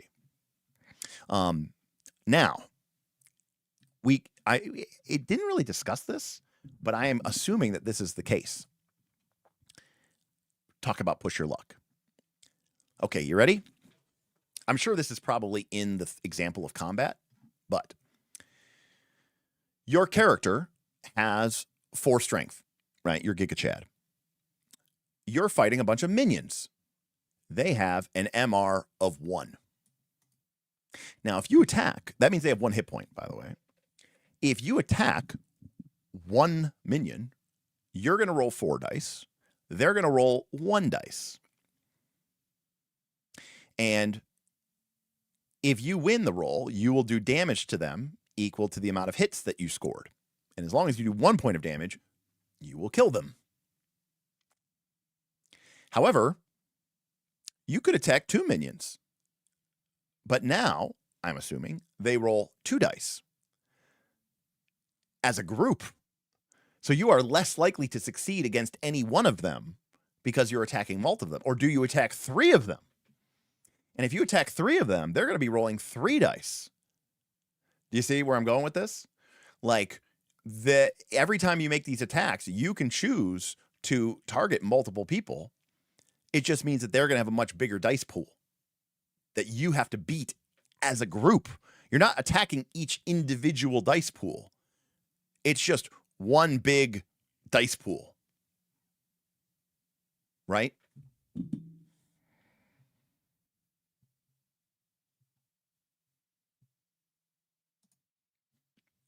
Well, the thing is, threat caps out at 3, Cinnabos. So there is that. So at a certain point, it doesn't really matter. So I would say that.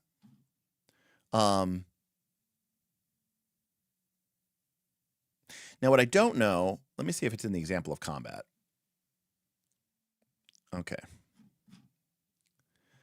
They're fighting here. There's a goblins. There's a bugbear. Okay, here we go. All right, 3 bugbears, which are MR4. Geesh. I like, by the way, that the GM is telling them straight. I guess they would know this right away because the GM is going to be rolling dice. Have thick skin that gives them armor 1 and bypass 1 from their tusks. There's more to them, but that's all you need to know. Oof, that's pretty scary. All right, so Aaliyah is quick to react to the approaching threat and draws her bow. As they're charging towards us, I want to use a stunt to try to get one in the knee so it falls. Awesome. You're rolling dex against the MR of 4. I love when players up the ante. So she rolls a 1, a 1, a 4, a 5, a 6, and that's 3 successes. And the GM, rolls 2. Okay. That's 3 hits against 2. So your stunt succeeds. Unfortunately, the 1 damage gets absorbed by the Bugane's thick skin, but what your shot lacked in power, it makes up for precision. The arrow catches it just as it's about to land on the leg, and to its surprise, it collapses. Let's call that struggling and delayed, so it's easier to strike, and it won't take an action this round. All right. Not bad, Aaliyah, but you haven't seen true power. I'm going to use Blurt to blow up one of them. Let's spend 2 mana. All right, so you're rolling your intelligence and mana spent, which makes 5. Actually, they have MR4. Better throw everything at them. Let's say all 3 of my mana. All right, so he rolls 1, 2, 3, 5, 5, 5. He gets a triple, which means he gets to roll 3 more dice. He rolls a 1, 2, and a 4. So the MR only rolls 1 hit. So it's 4 hits to 1, which is 3 damage, which ignores armor. And this creature had 4 hit points because that's what its rating is. And so it's down to 1 stamina. And then the monster phase are coming in against the creatures.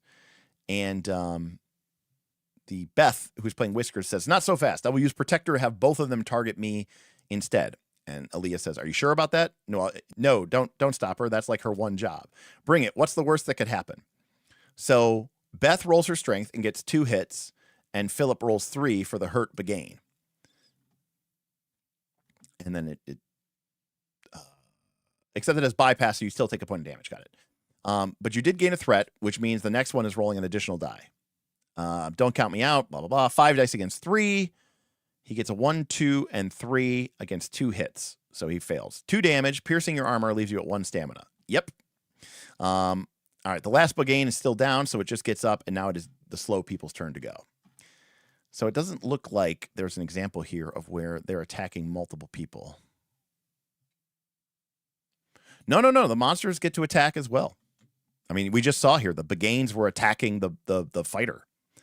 There were two Buganes coming in to attack, and he said, I'm going to use my Protector ability to have them both target me instead.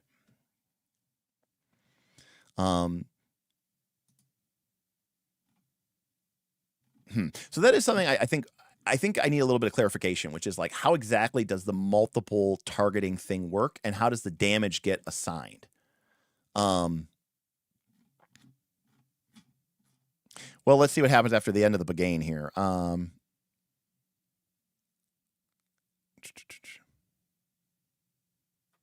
Yeah, apparently they decide to keep going and gain back some hit points and luck and go back into it. I will say, by the way, that I really actually really like that you get to make that decision at the end of every round of combat, which is like, do you want to reduce your threat and kind of fall back, or do you want to dig in and go in further, and you can actually increase your threat and regain luck points, which is and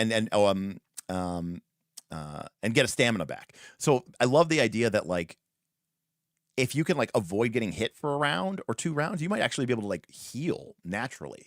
I think there's this sometimes like combats can feel like a little bit like of a death cycle, right? Because there's no way that you can ever restore anything. I don't know. It seems pretty cool. I don't know. So okay, it's not a review, but I was surprised by the interesting and cool mechanics that kind of emerged from this. So let's do the Jaren Sorensen. Number 1, what is this game about? Well, this game started with a lengthy philosophical approach to the game, which is very much sort of heroic, post-apocalyptic in that sense, heroic crawling. It's a little generic in that sense, but the lore of the trolls, the principles about knowledge and heroes being in short supply, the nature of the darkness definitely gives the game a sort of a sense of what it's trying to be. It seems like your characters are powerful, but potentially frail. Now, do the mechanics support that? It feels like they do. Your characters can take big risks. There's a lot of push your luck mechanics in this game, but at the same time, we've seen these characters. Their stamina is going to be 2 or 3 or 4. You do not have a lot of hit points. Now, we don't know exactly what leveling up looks like, but I don't know. I wonder how much hit points you really gain if it's tied to your stats. I don't know how much your stats are going to change. I assume they go up, but still, it seems like you're never going to have hundreds of hit points, or maybe even, I don't even think you're going to have dozens of hit points. Maybe a high level character in Tunnels and Troll might have like 8 hit points or something, but even then it seems like low numbers. Now, how does the game reward you? That is something we do not know. The game mentions that you might gain adventuring points by following your character's motto. So there does seem to be sort of a burning wheel belief-esque expression there, but from what we could see, there's nothing in the quick start about advancement, so we don't know that. Now, does it mega game? Yes. It seems like it's just, it mega games the way that D&D or Pathfinder 2 mega games. It seems like it's pretty basic and simple, very lighthearted, easy to go, easy to advance, quick to learn, gives a lot of room for people to make improvisations.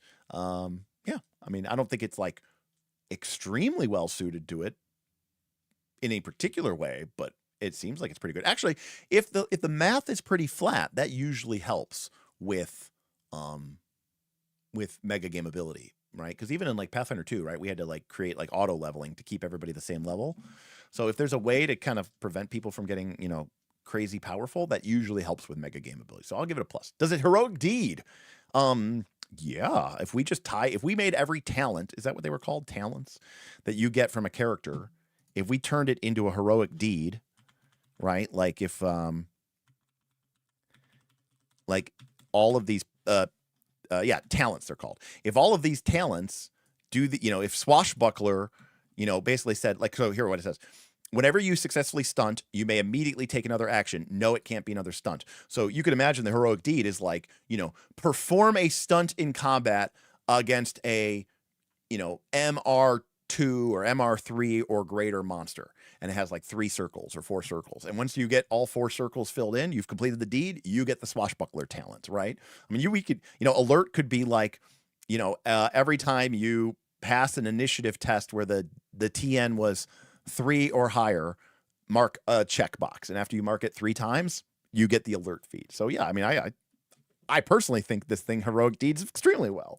Obviously that's a little bit flippant, but we're already hacking the game that isn't even out yet, and the Kickstarter's going. Don't worry. We did have some feedback and some criticisms, maybe some of the naming things and some of the other elements of it, but yeah, I think it surprised me. I don't know if it surprised you. It feels old school. It does. There's definitely an old school vibe to it, but it does feel kind of shiny, fresh, and new. I'm sure the legions of dedicated Tunnels and Trolls players from the 1970s are going to be furious that they changed it. But obviously I'm a little biased here, but I would say, yeah, thumbs up. It's probably worth the Kickstart. I think it'll be pretty cool. The last thing that I want to cover is I just want to kind of take a quick shoot over to the to the Kickstarter page.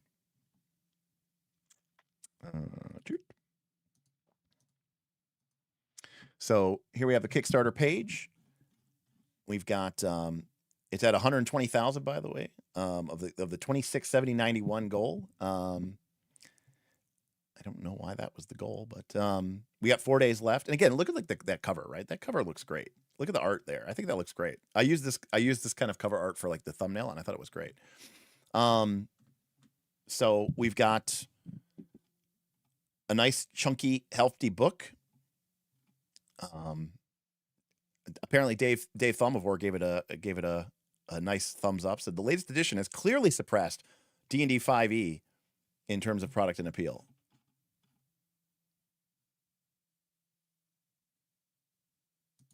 Oh yeah, that's converted. It was 90,000 pounds. Oh, was it 20,000 pounds? Oh, it was 20,000 pounds as the goal. Got it. Okay, I'm stupid. Thank you. So we've got a nice looking art, nice looking laid. I like the paths. They seem pretty cool. I thought the Path of Spirit was pretty cool. I like that the healing path isn't a spellcaster. I like that you're like more of a, almost like more of a warlord from 4th edition D&D. We've got this strange setting of, you can, see that the giant trolls are literally sometimes making up the mountains and the lakes and the rivers, but their power, they're prized for their power and their potency. And of course the dark is scary because the trolls didn't turn to stone in the dark. We got dice pools, exploding dice. Seems like a fast, simple character creation. Seems like it'll be really, really fun.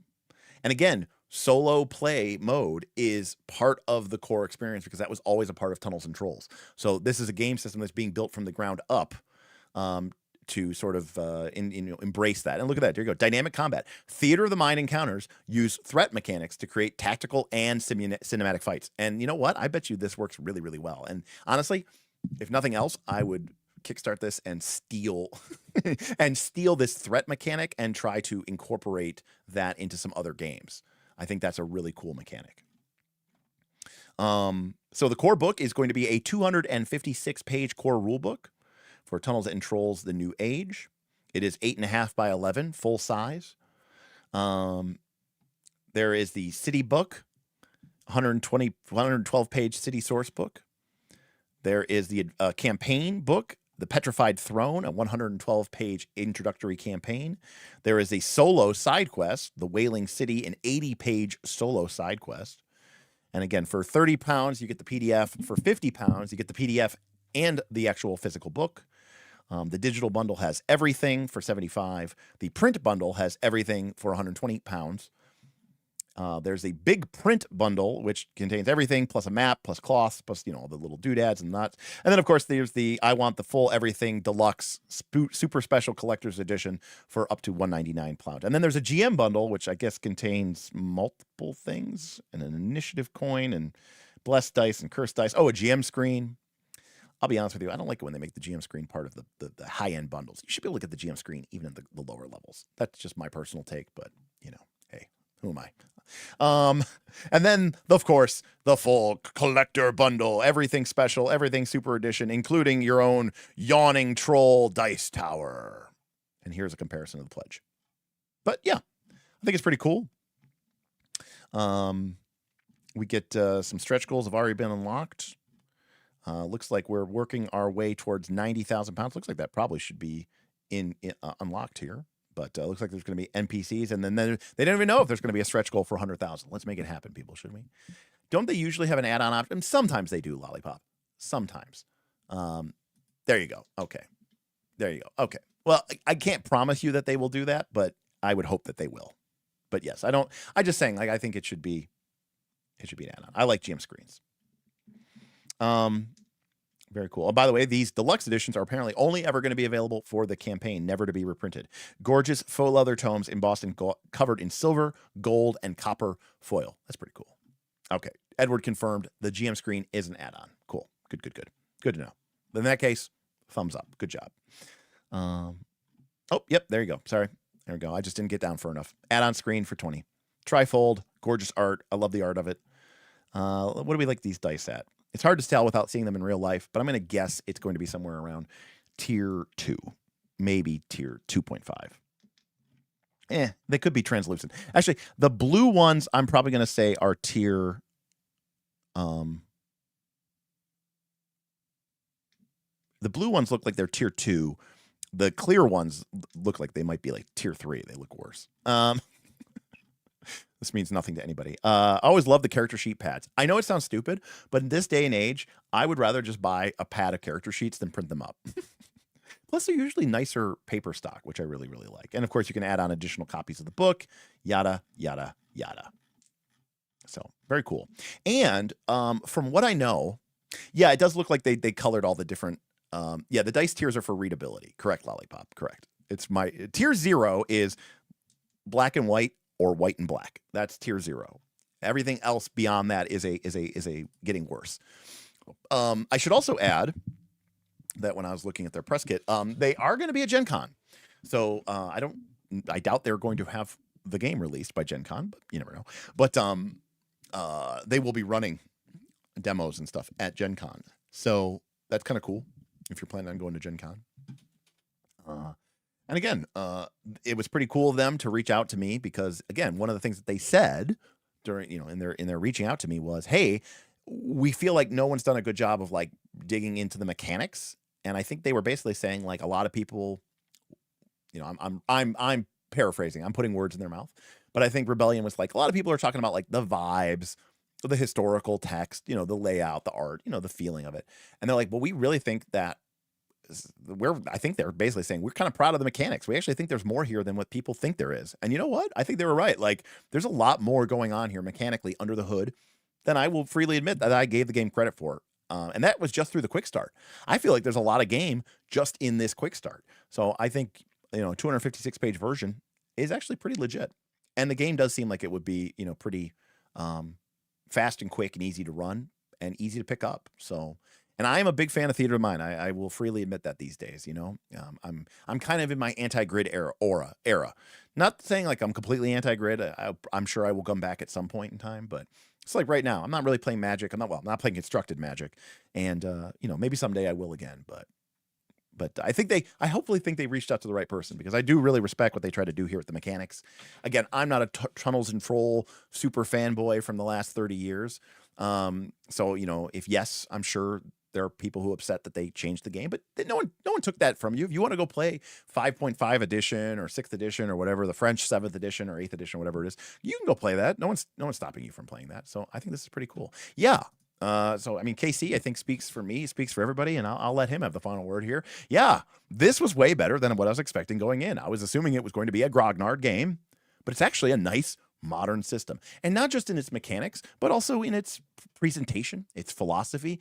It was well laid out, bright, colorful. It wasn't just like boring black and white text, triple column or something like that. And in Super Dice, I'm going to give them a shout out as well here. It says, love Tunnels and Trolls, but this does look like a good rework while keeping the spirit of the OG. And I think that's a worthwhile and worthy endeavor. So all in all, I'm going to say I like it. Again, I haven't got a chance to play it, but yeah, I think this is definitely a game. I'm sure, I'm sure I'll get sent a copy at some point, and maybe we'll kick it around at a con or something like that, or even maybe play it on the channel. It seems like it'll be a fun game to play. I'm really interested to see what like the full class progression looks like and what advancement looks like. I think that's going to be a hugely important part. It has there's a fun Earth Dawn element to the setting, which automatically makes me really interesting and intrigued. I like the resources. I like the mana system. I like the luck system a lot.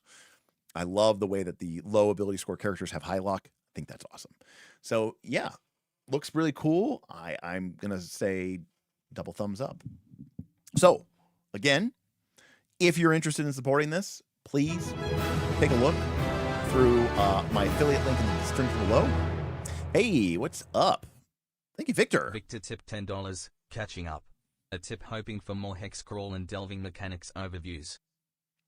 Well, Victor, yeah, I mean, it depends what you're talking about. I mean, if you're talking about dungeon delving, I mean, we are going to be doing a lot more of our Project Shadow Deep streams going forward. Unofficially, it is now Shadow Deep Saturdays.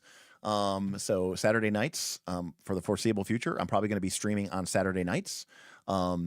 to talk about Shadow Deep and not just dungeon design and delving mechanics, but also eventually maybe starting to lay out a dungeon, build some encounters, some rooms, some systems, start putting something together, maybe for our own Kickstarter at some point in time. So, Dr. D Hart, point systems for spells will be refreshing. Yeah, I'm interested to see where the game goes in terms of its width and breadth.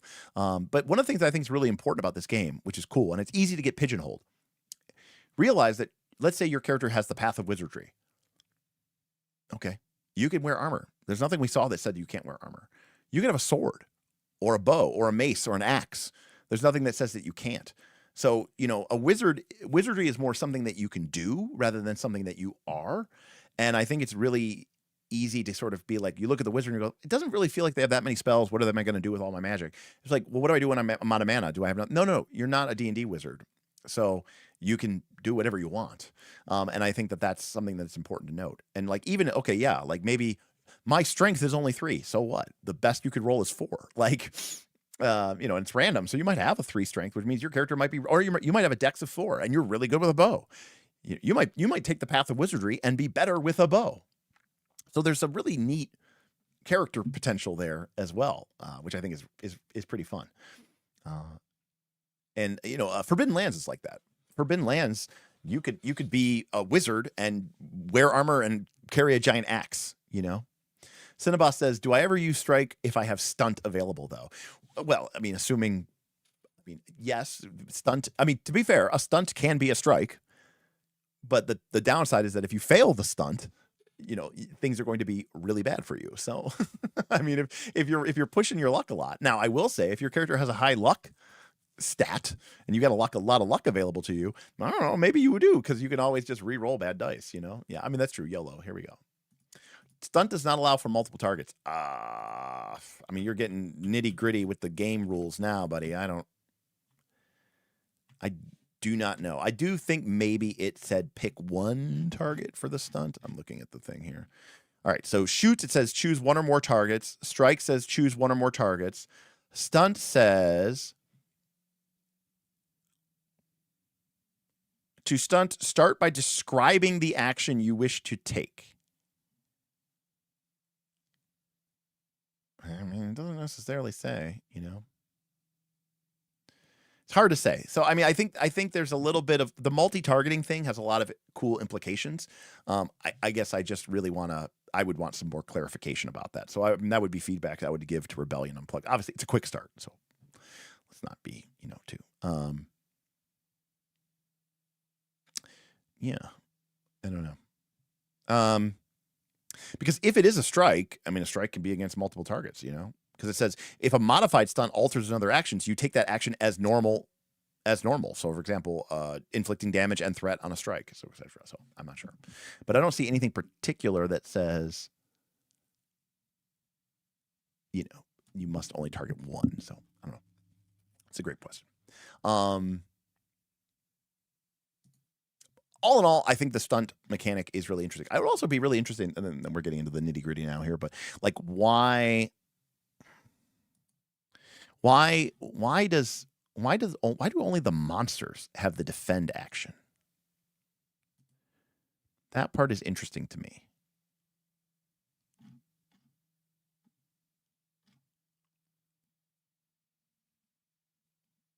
So that part is a little interesting to me.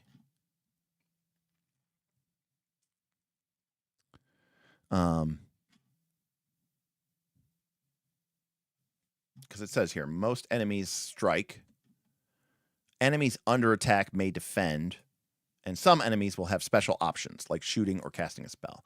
Yeah, there might be some sort of weird balance. It's just, I will be freely admit, it's not something that's immediately apparent to me from reading it why only monsters get this and what they are trying to solve with this, I guess. I mean, yeah, it's that. I mean, you know, it's probably, you know what it is? Monsters can't stunt. That's what it is. This is monsters stunting, but it's like only to like nullify bad stuff. It's not to like add additional stuff. So that's probably what it is. Players can stunt to get rid of negative tags and, reduce threat and do sorts of crazy stuff. The monsters are a little bit more passive in that respect. So that's probably, now I'm kind of answering my own question, basically. So that's probably what it is. I'm not 100% sure, but that's probably what it is. So thank you, everybody, for joining me and hanging out with me today. Shout out again to Rebellion Unplugged for sponsoring this Knights of Last Call live stream, this first look for Tunnels and Trolls and New Age. Again, Kickstarter link in the doobly too. Please try to use my link so they know that I don't suck. But I will say, huge, massive shout out to my patrons and to my incredible audience. Obviously sponsors are great, but you all are my continual sponsors each and every day, each and every stream, each and every month, and have been for years. We're coming up on year 5 of the Patreon. We have some people who are going to be 5-year members of the Patreon. So there's going to be mass celebrations. So we're going to be getting 5-year anniversaries. We're going to be getting stream number 500. It's going to be, a series of celebrations for all of us here. So I'm really, really excited for all that. And despite this being a stream that was sponsored by Rebellion and Tunnels and Trolls, do want to shout out Kaz, Victor, Helmet, Apex, Lord Kyler, Clobster Roll, Dirty Phil, and Alternate GM for tips and super chats. Again, many thanks. It was pretty awesome. I'm really looking forward to seeing, I myself don't know necessarily how much reach or influence I have. Hopefully, there may be some people say, I want to support Derik and I want to support this channel, and hey, I can get a free game out of it at the same time. That's cool. But I am kind of curious to see how much people this reaches, and, is this something that's worthwhile in this space? What are you going to do? Advertise Tunnels and Trolls on a 5e channel? I don't know how effective that would be, honestly. There might be some 5e channel out there with 100,000 subs, but if you're advertising your non-5e game, are you really going to get much traction on a 5e dungeon tuber? Probably not, I would imagine. Whereas this channel, this group, you, right, me, we're the type of people who fucking buy everything. So yeah, I don't know, how many Kickstarters do you have coming to your house this year? I know how many I have, and the answer is too many. So I don't know. I myself am kind of curious because again, I want this to be a win-win-win situation. I want me to win. I want you to win. I want these people to, give me affiliate links, give me discount codes that I can share with you so we can all get free stuff and giveaways and all this other cool stuff. And of course, obviously, I want these smaller independent companies who are producing cool, small, independent games to do well as well. I want their Kickstarters to do great. Oh, man, I'm going to have to back that too. I forgot about that. I need to back that. You know what, Wes? You know what I need to do? I need to contact them and get them to sponsor a stream and send me Sword World. That's what I need to do. If for no other reason than I just want it for free.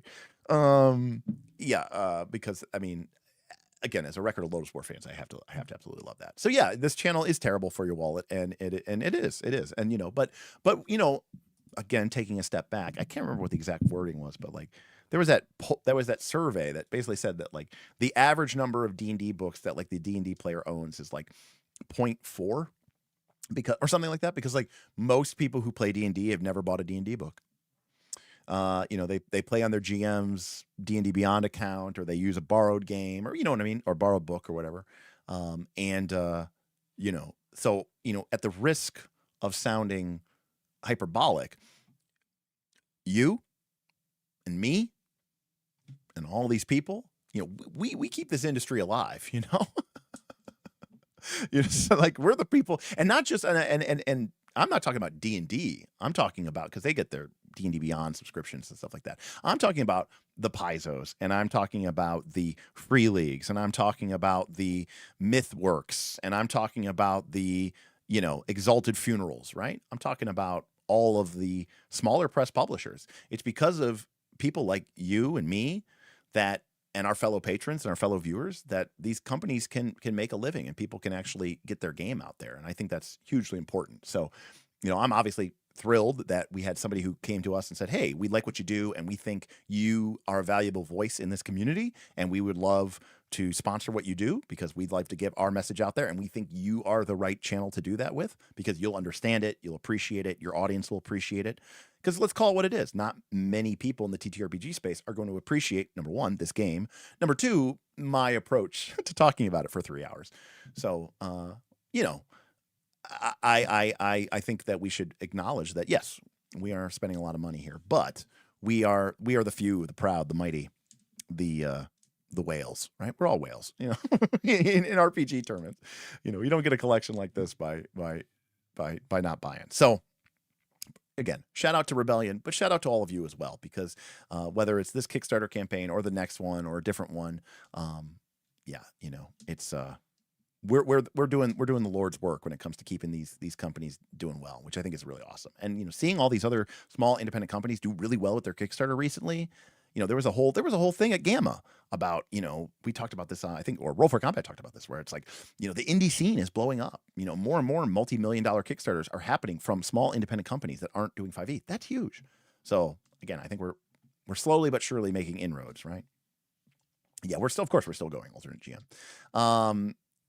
So there you go. Your Subiversary is February 2022. Yeah, so you're coming up. You're coming up, Casey. You're definitely in the, you know, on the first page. Because again, a lot of those people from that back then, don't get me wrong, people have been with us a long time, but people do, you know, drop off and unsubscribe and stuff like that. So the people that are the from the earlier years has shrunk slowly down over the years, of course. Yeah, the real average is 0. We just blow it way the hell up. That's true. You know, 40 book minimum. That might be a little bit strange, but it's true. Now, granted, let me be very clear about something. I think buying books is cool, and I know a lot of people buy books just to collect them, and to read them and to, you know, scan them for cool ideas and mechanics that they could beg, borrow, steal into their next favorite game. But I will say, you know, I hope more and more people that actually get a chance to play these games. I think that's important, and that's a message, by the way, I would label at myself. You know, I'm planning on running a bunch of Patreon games coming up, and I'm going to really try to make an effort to play some of these games that I've wanted to play, that I've wanted to get to the table. Think games like Mythic Bastionland, games like Avatar, games that I've only played basically at cons or one-shots, which I really don't love. Even if it's like a 3-shot or a 6-shot, you know, to actually get reps with these cool, amazing pieces of art, but just fun in a, you know, just pure package fun. I love role-playing games. You know, I spent 4 hours today talking with Smith and my buddy George at a Starbucks about Shadow Tide and all this other stuff. And it just gets me so excited for this hobby and for this industry. And even as terrible as everything is right now in the world, you know, if I can have this one thing, yeah, you know, that makes it a little bit more bearable, you know? No, don't say that. See, that's what I don't want you to say that. You know, I play less and buy more. No, I mean, you can buy more, but just play more. I don't want to do it because it's whatever, you know, but a whole TLDR, I really need to figure out like a comprehensive restructuring of how I can use my platform and my Discord to try to get more people to run and play in community games. Believe it or not, sometimes we have a paucity of players. We need more players. So, all right. Thank you again, everybody. Check out the doobly-doo below. The Kickstarter runs through Tuesday, the 14th. So get on it. Check it out. If you're coming to this video late, that's cool. There might be a late pledge option. Again, I really would appreciate it if you use my link just so that they know, hey, you've got this information and video from the Knights of Last Call, and hopefully, you know, they'll be like, hey, you did great for us, and you know, that'd be cool for me, and let me know that I'm doing a good job, and I'd appreciate that. And you know, maybe it means that there's more future sponsorships or sponsorships in the future, which would be also really cool for us here at Knights Last Call. So thank you to everybody. Now, before I leave, remember, Friday night tomorrow is home game, Fabula Ultima. That's the plan. And then Saturday, we will probably be doing a stream, because again, Saturdays for the foreseeable future will probably be Shadow Dark Saturdays. Will there be a Sunday stream? Chances say probably, because tonight was going to be a first look for a Patreon submission game, but we did the sponsored game because their Kickstarter's ending and they kind of wanted it out sooner than later, which I understand. But that doesn't mean that we're not going to stream on Sunday and do a Sunday super secret system stream and talk about another game for us all to get hyped about. All right, everybody, thank you so much. I hope to see you next time. Please check out Tunnels and Trolls. at least get the quick start, take a look at it, and let me know what you think in the comments below. I was pretty surprised by this game, and does the link work for late play? Probably, Casey. I would imagine it does.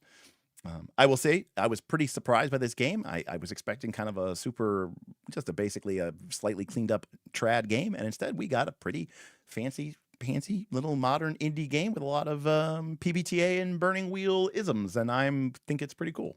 So I'm excited to eventually give this game a whirl. It's definitely going to go on my list of potential future games. I'm not just saying that because they paid me, but I do think the game actually has a lot of premise, and the threat system I think has a lot of cool implications and premise. And I look forward to playing with that. Edward reminds you to leave a like, and I would encourage you to leave a like, subscribe for future content, and of course, leave a comment. Let me know what you thought of the game. I'd appreciate it, and I'll talk to you next time on Knights of Last Call. Good night, everybody. Peace.